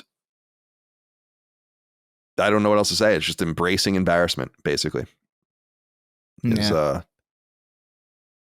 all of it. Dustin, you have something you want to say? How do you guys feel about the friends? And friends. I just it sounds so stupid. I don't know. I mean, I'm trying to think of other company, if there's other companies that have and friends. I'm sure there is, but it just feels so off-putting based on the situation to be, say, and friend, Middle Earth Enterprises and friends, which, and by the way, Enterprises and friends, I don't know if those three words should ever be combined like that in a way that's supposed to be positive. Yeah, Enterprises and friends. It's a very strange idea, because it comes across very much it comes across very much like you're trying to slap a happy face on the situation in some way. You know what I mean? Where it's like, oh, well, that was pretty bad what happened, but we're all friends here. And it's like, I don't know, man. It's strange to me that it's part of two of their companies. Like, it would be strange enough if it was just one, where it was just like, oh, Middle Earth Enterprises and friends, and then the other ones were just like their own separate things. Like, that would be strange enough. But the fact that it's like two, that there's two end friends it's very weird. It's my hope that, so these companies will be deployed onto the Stockholm NASDAQ and be publicly traded. They're going to have distinguished or distinguishable ownership groups between the three of them. Ultimately, like, they'll all start the same, and then they'll be starting to trade independently, so people will be able to buy in, and you'll have these different distinguishable groups. And my assumption, based on how bad those names are, is that maybe there's like, you'll figure out what the new name is when you spin off and have new owners. And that's my hope anyway, because those names suck, obviously. Yeah. I mean, here's the thing. If Colin, maybe Last Stand goes down, we get a bunch of debt, can we spin off Sacred Symbols and Friends? Sacred Symbols and Friends. That's the new name for the network. It's like Gallagher and Gallagher 2. Do you guys know about all that? The comedian Gallagher? And he licensed his name, right, to his brother as Gallagher 2 or whatever, like the number 2, I think. And then he got sued over it or something. Like, they got into a fight. So then he started touring, I believe, as Gallagher, TOO. Like Gallagher 2. And they have there's strife between the brothers. You can read about it. I saw it at, it was the Carrot Top interview I saw, where he talks about that, because Gallagher was his dude. Yeah. And so he talks a little bit about the strife between them. Very interesting. Anyway. He was the watermelon guy, right? Right. Yeah. Like the big prop comic guy, weirdo. Weirdo is such a funny word. All right. That's it for the news. Just that big piece of news. Embracer Group dissolving. Good. Hopefully better stewards of these various entities are still to come, although I doubt that the layoffs are over there and the closures. We'll see what happens. They do have some big games coming out. A Metro game will come out. Dead Island was pretty big. Kingdom Come Deliverance 2 is theirs. So there's a few things, but not enough to have this fucking massive, I don't know, man. A bigger company than PlayStation. Okay. Oh, God. You say so. Peter Dreher wrote in. It's time to get into listener inquiries. 6 questions, comments, concerns, thoughts, and ideas that we take from patreon.com/lastdaymedia, our newsfeed thread each week there. You put in your inquiries. I pull them out. We start with Peter. It says, hey, CCD. The Watch Dogs IP is now dead. Do you think Ubisoft missed the mark in fully realizing its potential? Perhaps placing greater emphasis on the stealth aspects could have prolonged its lifespan, especially given the significant transformation of the Assassin's Creed series into an ARPG from its origins and stealth action gameplay. Have any of you three enjoyed playing any of the games in the series? Thanks. And please give Micah some breaks in the merch sweatshop. We will. But only occasionally. Every other Sunday. So Watch Dogs is apparently kind of a dead IP. I think we knew this for a while, but I think that there was this lingering idea that there might be a TV show or a movie in the works. So I have a story from Metro up, but this has been circulating that basically so Ubisoft's a French company. There's a French language source that apparently has been very reliable on social media about Ubisoft leaks, who said in French basically that it's dead, that there was even a battle royale project of some sort in the works at some point, and that they're just going to move on from this IP. People might recall that Watch Dogs at one time was pretty big, and the first Watch Dogs game, especially, which came out in May of 2014, was a big seller for Ubisoft and hopefully was going to be a new pillar for them. Do you guys remember the original Watch Dogs trailer? This was the first next-gen game we saw during the PS3 era. They didn't say it as such, but we knew it just by the way it looked at E3. I guess that would have been in 2012, I want to say. So June 2012 is when it was shown. And I played the original Watch Dogs a little bit. I wasn't crazy about it. Watch Dogs 2 took place in San Francisco. People did like that game, and I think it did reasonably well. And then the third one, so the second one came out in 2016, and then the third one was Legion, and that was based in London, I believe. That was around the launch, a little bit before the launch of the PS5, but it came to PS5 natively, and that was the last one. So it's been 4 years. So it's not a huge surprise, but Chris, what is your experience rather with Watch Dogs, the series? Are you surprised to see Ubisoft kind of, apparently according to Jonathan, the French source, walking away? No, I was kind of surprised to see it continue, to be honest. Like the idea that we even got Watch Dogs Legion when we got it was kind of shocking to me.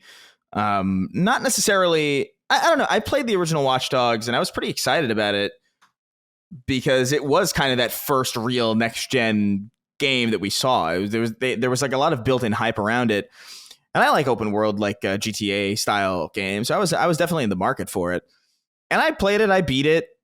I actually liked it, kind of. Like, it felt like it was very much like, oh, this is the first step of something. But like, I think they could turn this into something interesting. I do like GTA, like Grand Theft Auto, but focused around technology and like hacking. I think that's like an interesting enough premise that it could have gone far. I just feel like Watch Dogs 2, there was something about Watch Dogs 2 tonally that I didn't feel. It had very, very what was Steve Buscemi? Oh my god, what's that meme? How do you do, fellow kids? Yeah. Like, it felt very much like that, where it's like, oh, people thought the first Watch Dogs was too serious or too like brooding, so like we're gonna go ahead and like make like really wacky kind of like characters and really wacky neon helmets, and we're gonna have like emojis and emoticons on the helmets, and that'll be different characters, and it'll be like really, really colorful. And I don't think that was necessarily a bad idea inherently, but I do feel like this is happening generally in media, where I find people don't want to be sincere anymore. Like, there's like kind of like this layer of irony over everything that I kind of appreciated that the original Watch Dogs didn't have. Like, it was genuinely trying to be somewhat serious, and it kind of missed the mark in that way, but not in a way that I felt like it should have been totally abandoned. I think there was genuinely an actual decent way forward with that focus in, like, I feel like they could have turned that into something genuine, but instead they kind of, I don't know, there was like this irony poisoning that kind of happened to it that kind of completely disinterested me in the sequel. And Legion, I thought conceptually was cool, but just because I hadn't really delved that much into Watch Dogs 2, I just kind of felt like, I'm so far behind on this. What's really I don't know. It really is a series that kind of died on the vine. And I do think it probably could have been guided a little bit better, because I do think there was a proper premise there, but it doesn't surprise me to see it go away now. I mean, they had enough chances with this thing to make it work, and they couldn't really do it. Although I heard Watch Dogs Legion was fun. I heard a lot of people did like it. It didn't splash in the way that I think many of us anticipated when we first saw that reveal trailer in 2012. So rest in peace, but I'm not necessarily going to miss you. Yeah, you could always bring it back. Like, yeah, way later. Just give it some time. If you want to. I agree with you. There was like the first one, it took place in Chicago. Aiden Pierce was the character's name. You guys might recall that, Ubisoft owns the Driver IP, and this was a Driver game that then they were like, no, we can actually just do something else. So that's why like it has that open world mechanic at all, basically. And that became kind of instilled as one of the central aspects of the game. But yeah, the trailer's memorable and the moment's memorable and the potential's memorable. But yeah, it never really turned out. I didn't play Legion at all. Watch Dogs 2 I was pretty familiar with just because I watched people play it. But Dustin, thoughts? Watch Dogs, RIP in peace.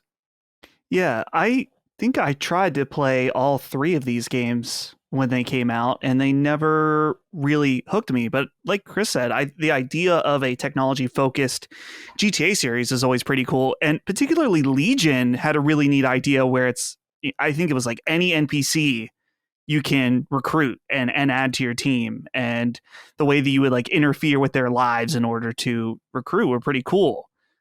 So it's definitely had a lot of neat ideas. But I also think that, starting with the second one, I don't even know how to quite even explain the like light cringe factor that it had on some of these games. It almost felt like focus tested. Okay, what does a hacker group look like? Well, what if he wore a dead mouse hat or something like that? It's just not something about it wasn't quite right. And for my taste in particular, and I'm not shitting on it, just saying not for me, the Ubisoft style open world games, and these very much fell into that camp. So yeah, I think you're right, Colin, that at some point they could try to bring it back, rebrand it, do it in a new way. And maybe that's the right move. But yeah, these games I don't think ever hit the way that they really wanted them to. All right, Peter, thank you for writing in. Mace Breakface wrote in. He wants to talk about little Chris, Colin, Dustin Furman and how that might affect you and your gaming. He says, good day, gentlemen. I wanted to extend a big congratulations to Dustin on growing his family. On a cool note, my wife and I are also expecting our first baby, a baby boy, at the end of July. From an expecting gamer dad perspective, what moments are you excited to experience with your new little one? And what games do you try to plan on playing with the new time constraints coming into play? I'm a big Destiny 2 fan, and I had a realization that raiding with the clan during the newborn era will most likely prove to be very difficult, since the little man will rightfully be needy for a while. Is it only plausible single player games from here on out for us? Any other general moments you are excited for as a new dad? Congrats again. Yeah. Well, it's been very interesting seeing people's feedback about what it'll be like playing games once I have a kid, because it's all over the place. So I really am trying to have no expectation, in that some people say, oh yeah, kiss your gaming life goodbye. Once you have a kid, you'll never play a game again. Stuff like that. And other people have said, the first few years are can be super easy, and you'll be able to play with the baby on, sleeping on your chest and stuff like that. And it's not until they get a little older. Controller, shaking its head. Yeah, exactly. Right on the right. Some of that DualSense haptic feedback. Yeah, it's perfect for that. So I'm trying to not have any expectations about what games I'll be able to play and not be able to play. And I will say, for me in particular, not that I'm going to be some kind of negligent dad that's like, sorry, I have to play games for my job, but I will continue to make it a level of priority, because I won't be able to do the show anymore if it's like, oh, I only played 30 minutes in the past 2 weeks. It's just not going to work out. It has to be a priority that I'm checking out and playing new games and stuff. So it is going to be a big change. Like, that's the one reality that I've accepted, is that I am prepared or trying to prepare to see what that looks like. But there's really no way to prepare other than just to know that things are going to change. And I'm excited for it and seeing how that's going to work out. As far as moments that I'm excited to experience with my new little one, I've thought a lot about this. Like, how do you have this blank slate of a human, and how are you going to introduce the things that you love to them, and also accepting the fact that they might not like those things. He might hate video games for all I know. He might want to play football. And so, but regardless of that, figuring out like, okay, well, obviously I want to introduce him to games. How do I do that? And there's people that say things like, oh, well, my kid, they're going to start with an NES, and until they play all 600 games in the library, then they'll move up to the Super Nintendo and stuff. So I'm not going to do that. Yeah. I think that's ridiculous. The main thing that's important to me is just that, and it's so crazy that this is starting to be the reality, is that they have somewhat of a classical understanding of what video games are, in that so many kids now, it's just like iPad games, Fortnite, and whatever free to play games. And, you know, if they want to play stuff like that, I'm fine with that. But a lot of kids, particularly I see my younger cousins, they're not even necessarily really aware of games outside of that bubble about games that they play with their friends at school and stuff like that. So the main thing is just, it's important for me to introduce actual video games to them. And I don't know, there's other concerns I have too, like the iPad kid generation, and making sure your kid doesn't have brain rot from the moment they're born, you know, just trying to help them avoid that as much as, you know, we have brain rot already with all these different distractions and games purely focused around dopamine and stuff like that. It's a tough thing to navigate. And the one thing I'm just thankful for is that, you know, pregnancy is 9 months long. And so you kind of have some time to figure that out. And it's not like the day he's born, I'm going to put a controller in his hand. Maybe I'll try. But you can kind of feel it out and go along with what feels right as he grows up. So I'm excited. It's going to be a new chapter. It's fun. It's exciting. It's scary and horrifying at the same time. And I'm very thankful for everyone out there that's been supportive and sending tips and suggestions along the way.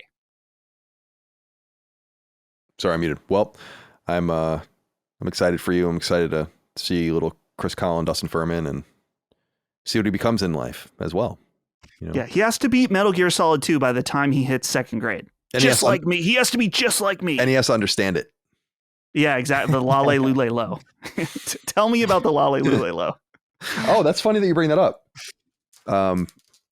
So remember we were talking on the show that the mail in Central Virginia is all fucked up, right? And you guys never got your bonus checks or whatever. You got them like very late, like things just weren't going out. Yeah. And then I told you that listener sent me an article saying that the Central Virginia mail processing plan is like the worst one in the country and has been like under investigation. And they like released this whole fucking huge thing about how horrible it is and how that's why like things are all fucked up. So I got this thing in the mail at our PO box for Last Stand. We don't really advertise it, but we have a PO box that we put on Patreon if people want to send anything. You don't have to, and you really shouldn't, but thank you for thinking of us.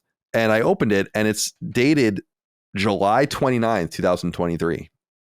And we just got it in the last week. And actually, I couldn't really read it, but then we kind of figured it out that the post date was July 31st. And then there was an 0804 written on it. So that's probably when it got to August 4th is probably when it got there. And then we just got it now, which is great. But it's this guy, James Serio. And I emailed him with urgency because I'm like, I'm sorry, dude. Like, I literally just got your letter. And he sent me, I actually have to look up who. Hold on a second. Just give me a second because this is very relevant. NGS2. I liked how I brought up the Lale Lule Lo and off screen Colin brings out an entire paper. Yeah. That was a little ominous, but strange. I don't know if this is coming through, but it's Fat Man. Yeah. And it says for Colin Moriarty. It's misspelled Moriarty, but everyone misspells it. And then it's the signature of Barry Dennen. And neat. Barry Dennen died years ago in 2017.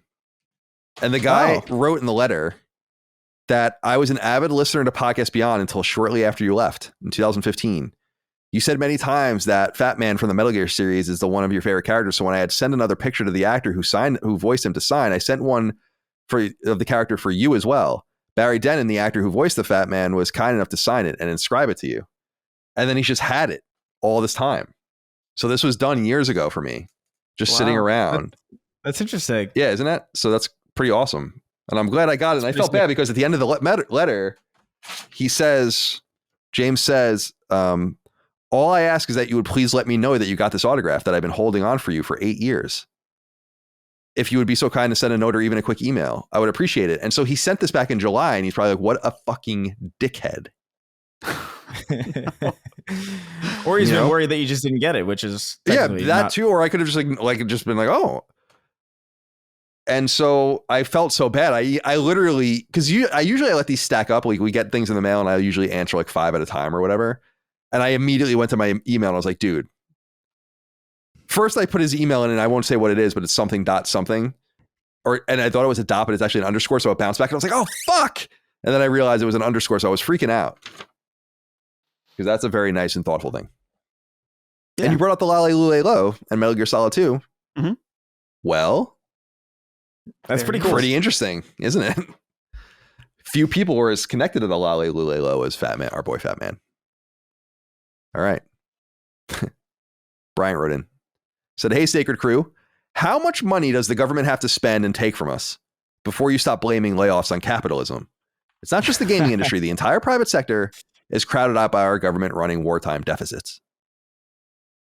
Brian, I don't disagree with you that the government spending is out of control. It's the reason we have inflation. It's the reason inflation is going to get worse. And we're in really, I'm not going to get political, but we are in such deep shit with our fiscal policy. Like we're going to have to deal with it soon. And I'm pretty sure Social Security's out of money in 12 years or something like that. So glad you're paying for it. Oh, damn. I pay the max. So that's nice. Appreciate that. So I hear what you're saying, Bryant, but capitalism, the functions of capitalism are the reason that people gain and lose jobs. And it's not like blaming it on capitalism. It's making obvious observations, in my opinion, that we were just talking about an Embracer.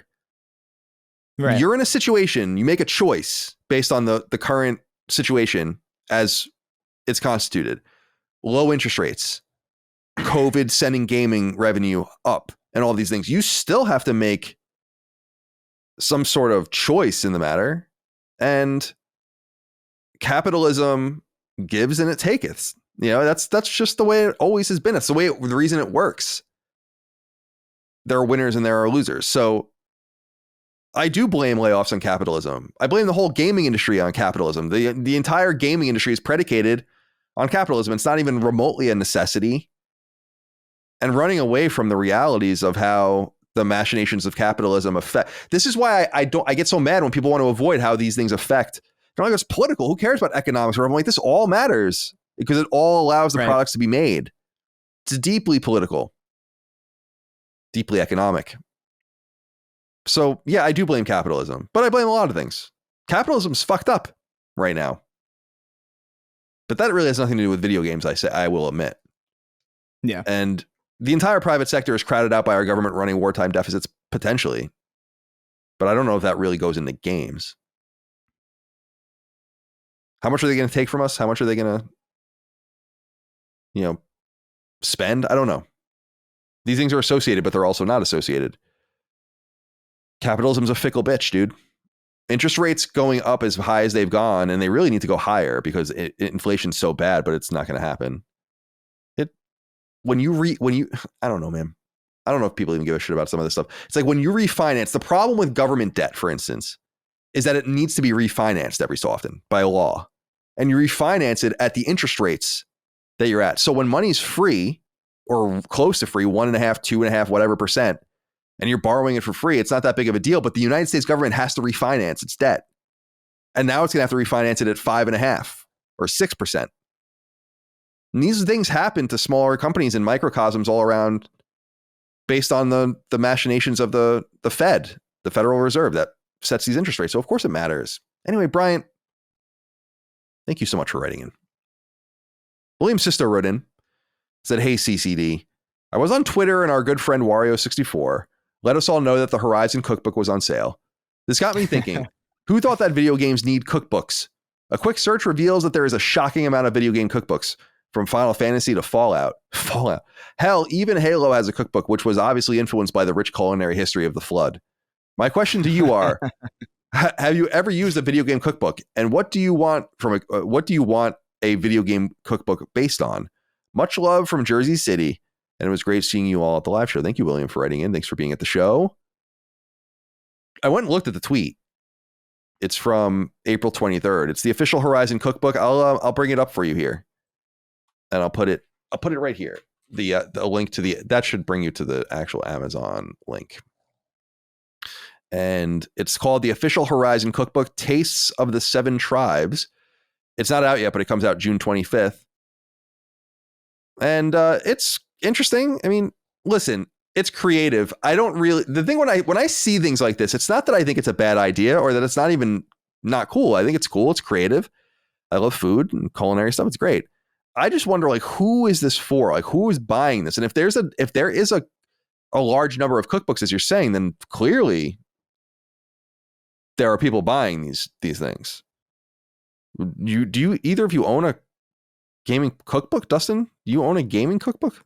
I don't think so, but I have thought about this recently. I'm glad that this question came up because I was at Target and I saw that the official Five Nights at Freddy's cookbook. And I thought, well, what do you put in that other than pizza? And what about the pizza is Five Nights at Freddy's at that point? And so I'm kind of in the middle in this, in that I think there are awesome, we'll just say themed cookbooks. For example, I also saw there is a One Piece cookbook.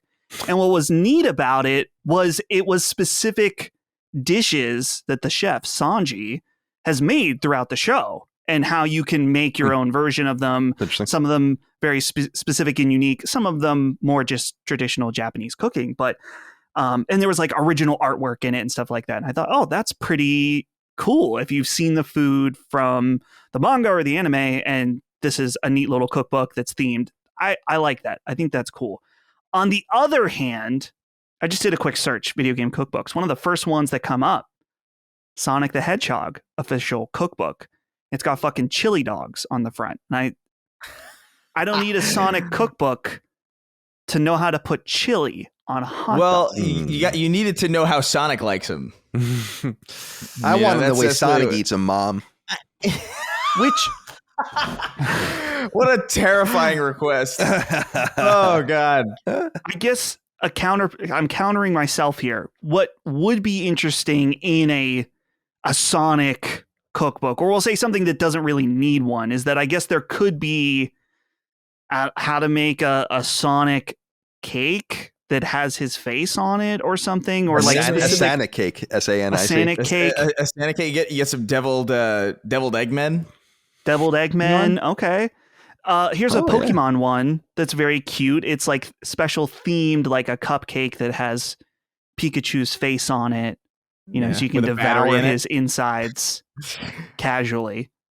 But it's one of those things. Do we need it? No. Clearly, people are interested, and it's not hurting the development of the next Sonic game series. If they were, though, send me 20. Anything to support the hindrance of that man. But yeah, it's fine. I think it's fun. I don't own any, but that man Sonic and his crimes. Chris, Horizon cookbook, Taste of the Seven Tribes. Should I pre-order you a copy? Nah, that's okay, man. I think I think it's a cute idea, honestly. Like there's some I don't really mind this stuff. Like there's certain games where I think it makes a little bit more sense. Like there's a Fallout one that actually like makes a lot of sense to me because food and just the idea of, I was thinking about this recently because a friend of mine actually reached out because this is again tying into the Fallout show where they're having a Fallout themed party or like a Fallout themed birthday party. And it's like, that's really, you could actually do a lot with that. There's like an entire playlist built in for that. There's a lot of food that you can put together. You can put cram, like Blamco mac and cheese. Like there's a lot of stuff that you could do with that.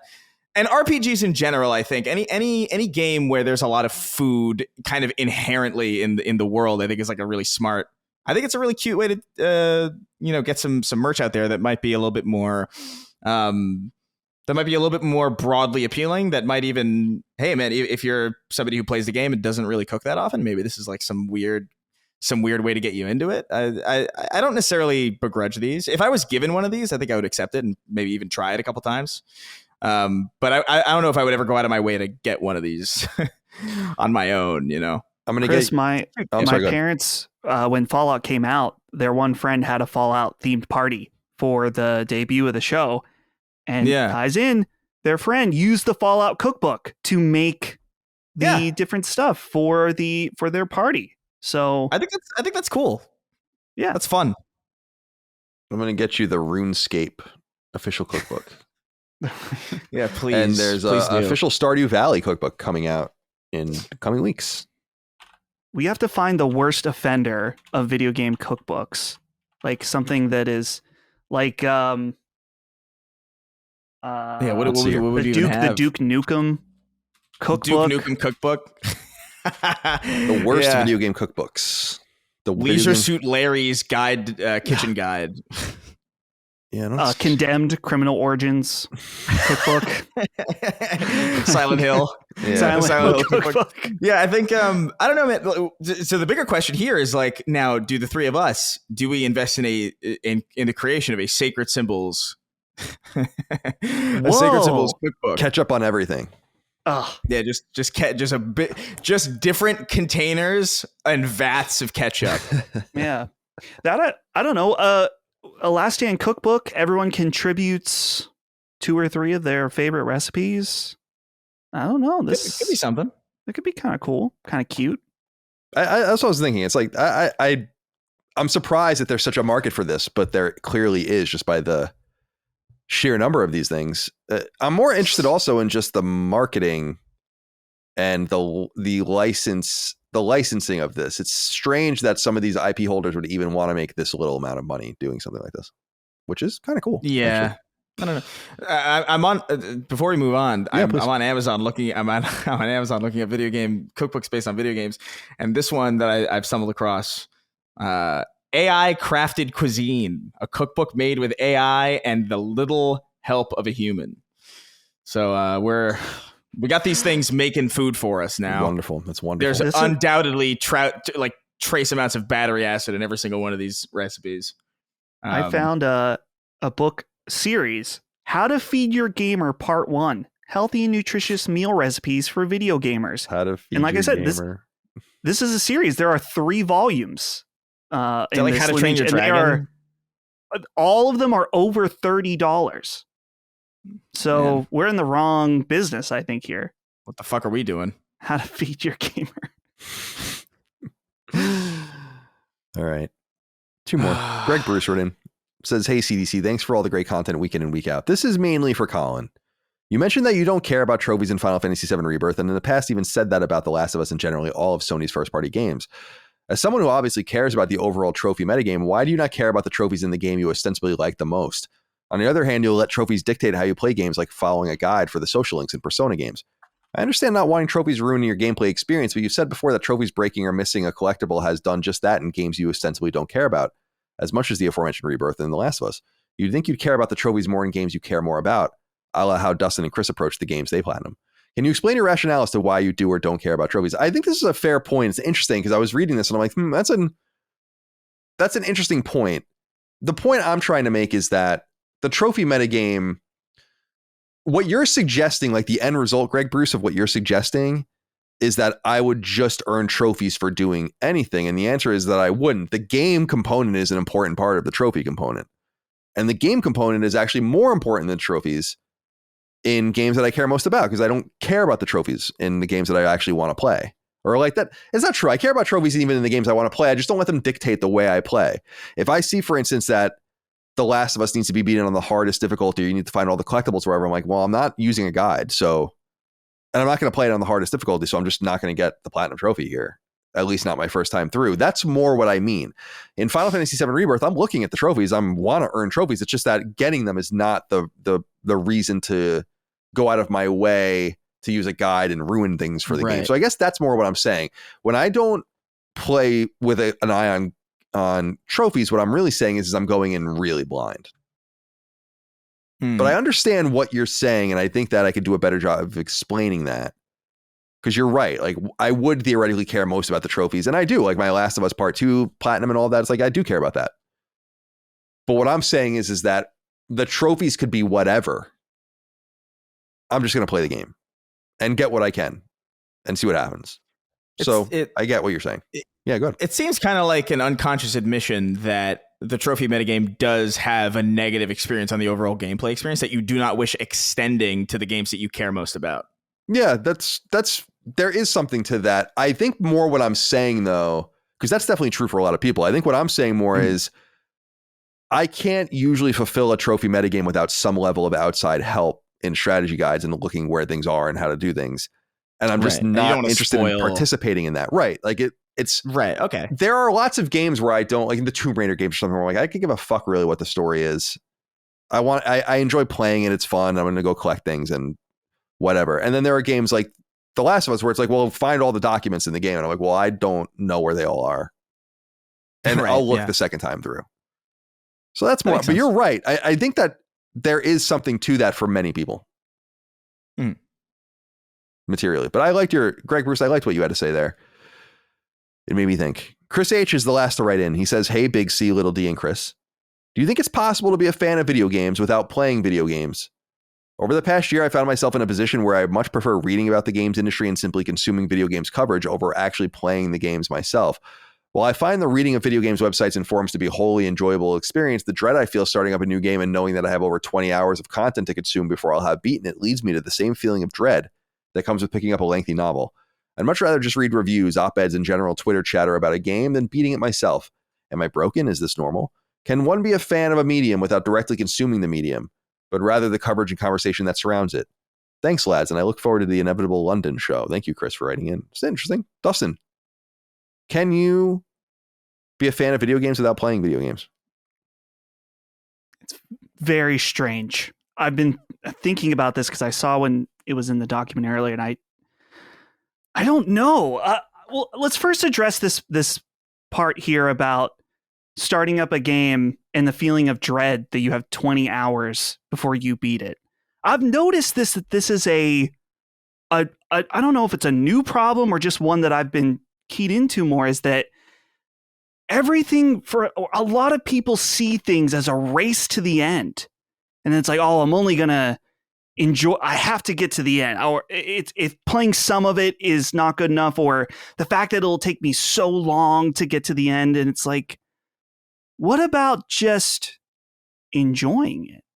And I know this will annoy people, but I think about this with One Piece, where people bring up One Piece and they're like, oh, it's 1,000 episodes, which I get it. I will agree that is egregious, but it's always about how long it's going to take me to get to the end. And you can apply this to something else. Think about like, oh, I want to play Mass Effect, but to play through all 3 games, it's going to be over 100 hours. And it's like, well, if you enjoy those hours, then is that a problem?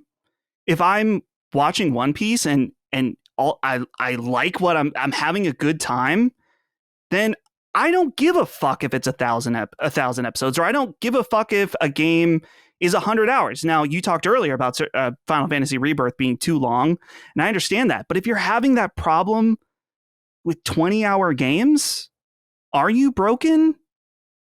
I'm going to say yes to some degree, because 20 hours is really, when you're talking about modern video games, is kind of a small investment. That's a sweet spot, actually, for a lot of games, 20 hours.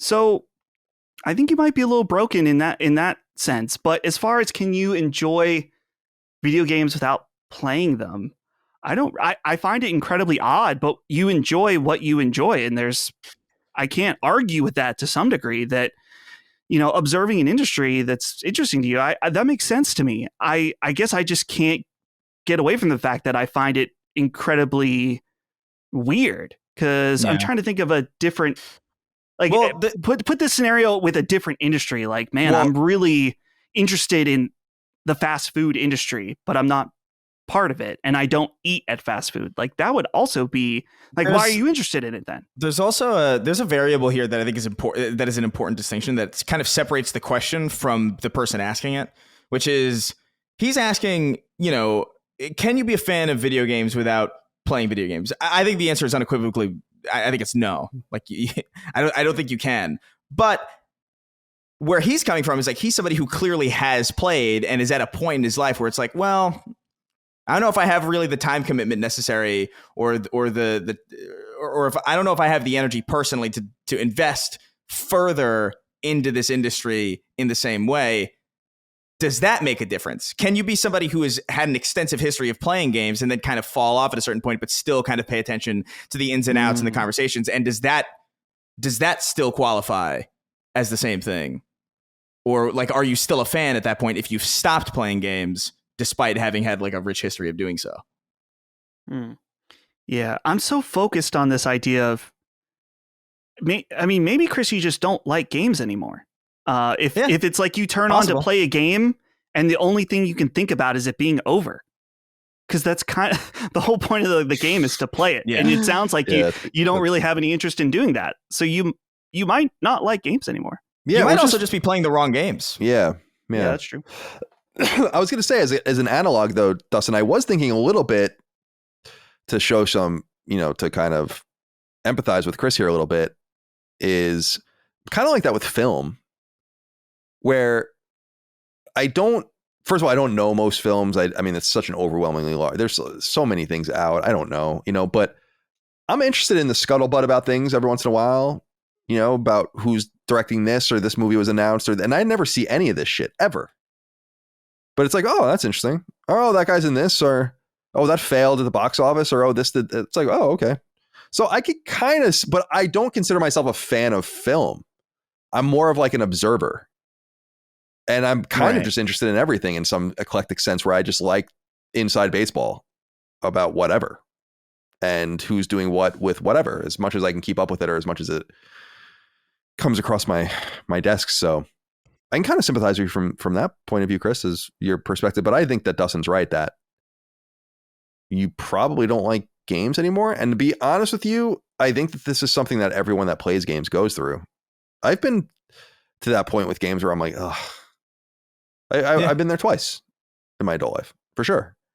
And I think you just kind of get over it because you see them for what they are. And I think there's this intrinsic value to people who play games that you ultimately are not going to find that fulfillment with any other or that level of fulfillment and engagement with any other medium. At least that's been my experience. And I don't really want to, but I can definitely sympathize, like my year in college, or that I went through it in my sophomore year, or my year in between Kind of Funny and Colin's Last Stand, as it really kind of became what we understand it today. It's like, yeah, I wasn't really playing.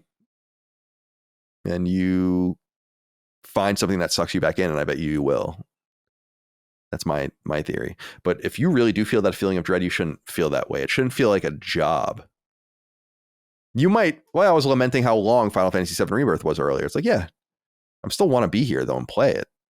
I'm not like totally sighing. And so, yeah, Chris, you might be in denial in some sense, but I don't know. Yeah. Or just, again, I don't know what you're playing lately that's making you feel that way, but there's a lot of games that don't fit into that. Like, there's a lot of games that aren't 20 really meaty hours long. There's a lot of like really short games. There's a lot of even something that I think is, we mentioned some of them earlier with Resident Evil 4 and Dead Space, which are shorter than 20 hours and still very quality AAA games. If those still don't appeal to you, I don't know, man. The thing about games is that I struggle to imagine that somebody could just completely be like, I don't like video games at all now. Like, I've definitely had moments where like the games that typically interest me have stopped interesting me. And I've kind of been at a point where it's like, oh, do I like games anymore? And the answer is always yes. It's just, oh, I have to find something a little bit different, or maybe like a palate cleanser or something. Because Castle Crashers and Dead Space and Final Fantasy VII Rebirth, they're all video games, but they're so fucking drastically different that, I mean, I think you owe it to yourself to maybe like look into your back catalog. Like, what are the games that you love the most, that you remember playing, that you feel are a little bit more your style, and maybe kind of look in that realm instead of these deep 20+ hour games that very clearly are not your style. And quite frankly, are not super my style either. So I get it from that perspective. There are a lot of games that I turn on that I'm like, oh my fucking God. this for like 20, 30, 40 hours. Like I'm just like, when you have Dead Space there at a solid 9 to 12 being pristine and perfect, I get it, but you just need to do a little bit of exploring. And if that in and of itself, you do that and you're still kind of at a loss, you might just be in that point in time where games just aren't interesting to you. And I think, like Colin said, I think that just kind of happens to people. Like it's happened to me at least once for a while, where I went through like, I think a year and a half where I didn't really play anything. And then I kind of came back because like stuff caught my eye again. You do kind of have that experience outside of it where you're kind of just not desensitized to it anymore. So you can come back and be excited. I think that does help. Yeah. But Agreed. I don't know. Agreed. All right. We'll leave it there. It's a good episode today. It's fun to be with you guys. Let's go around the horn and say goodbye to everyone. Chris, goodbye to you. Have a good rest of your day. Thank you for being here with us today.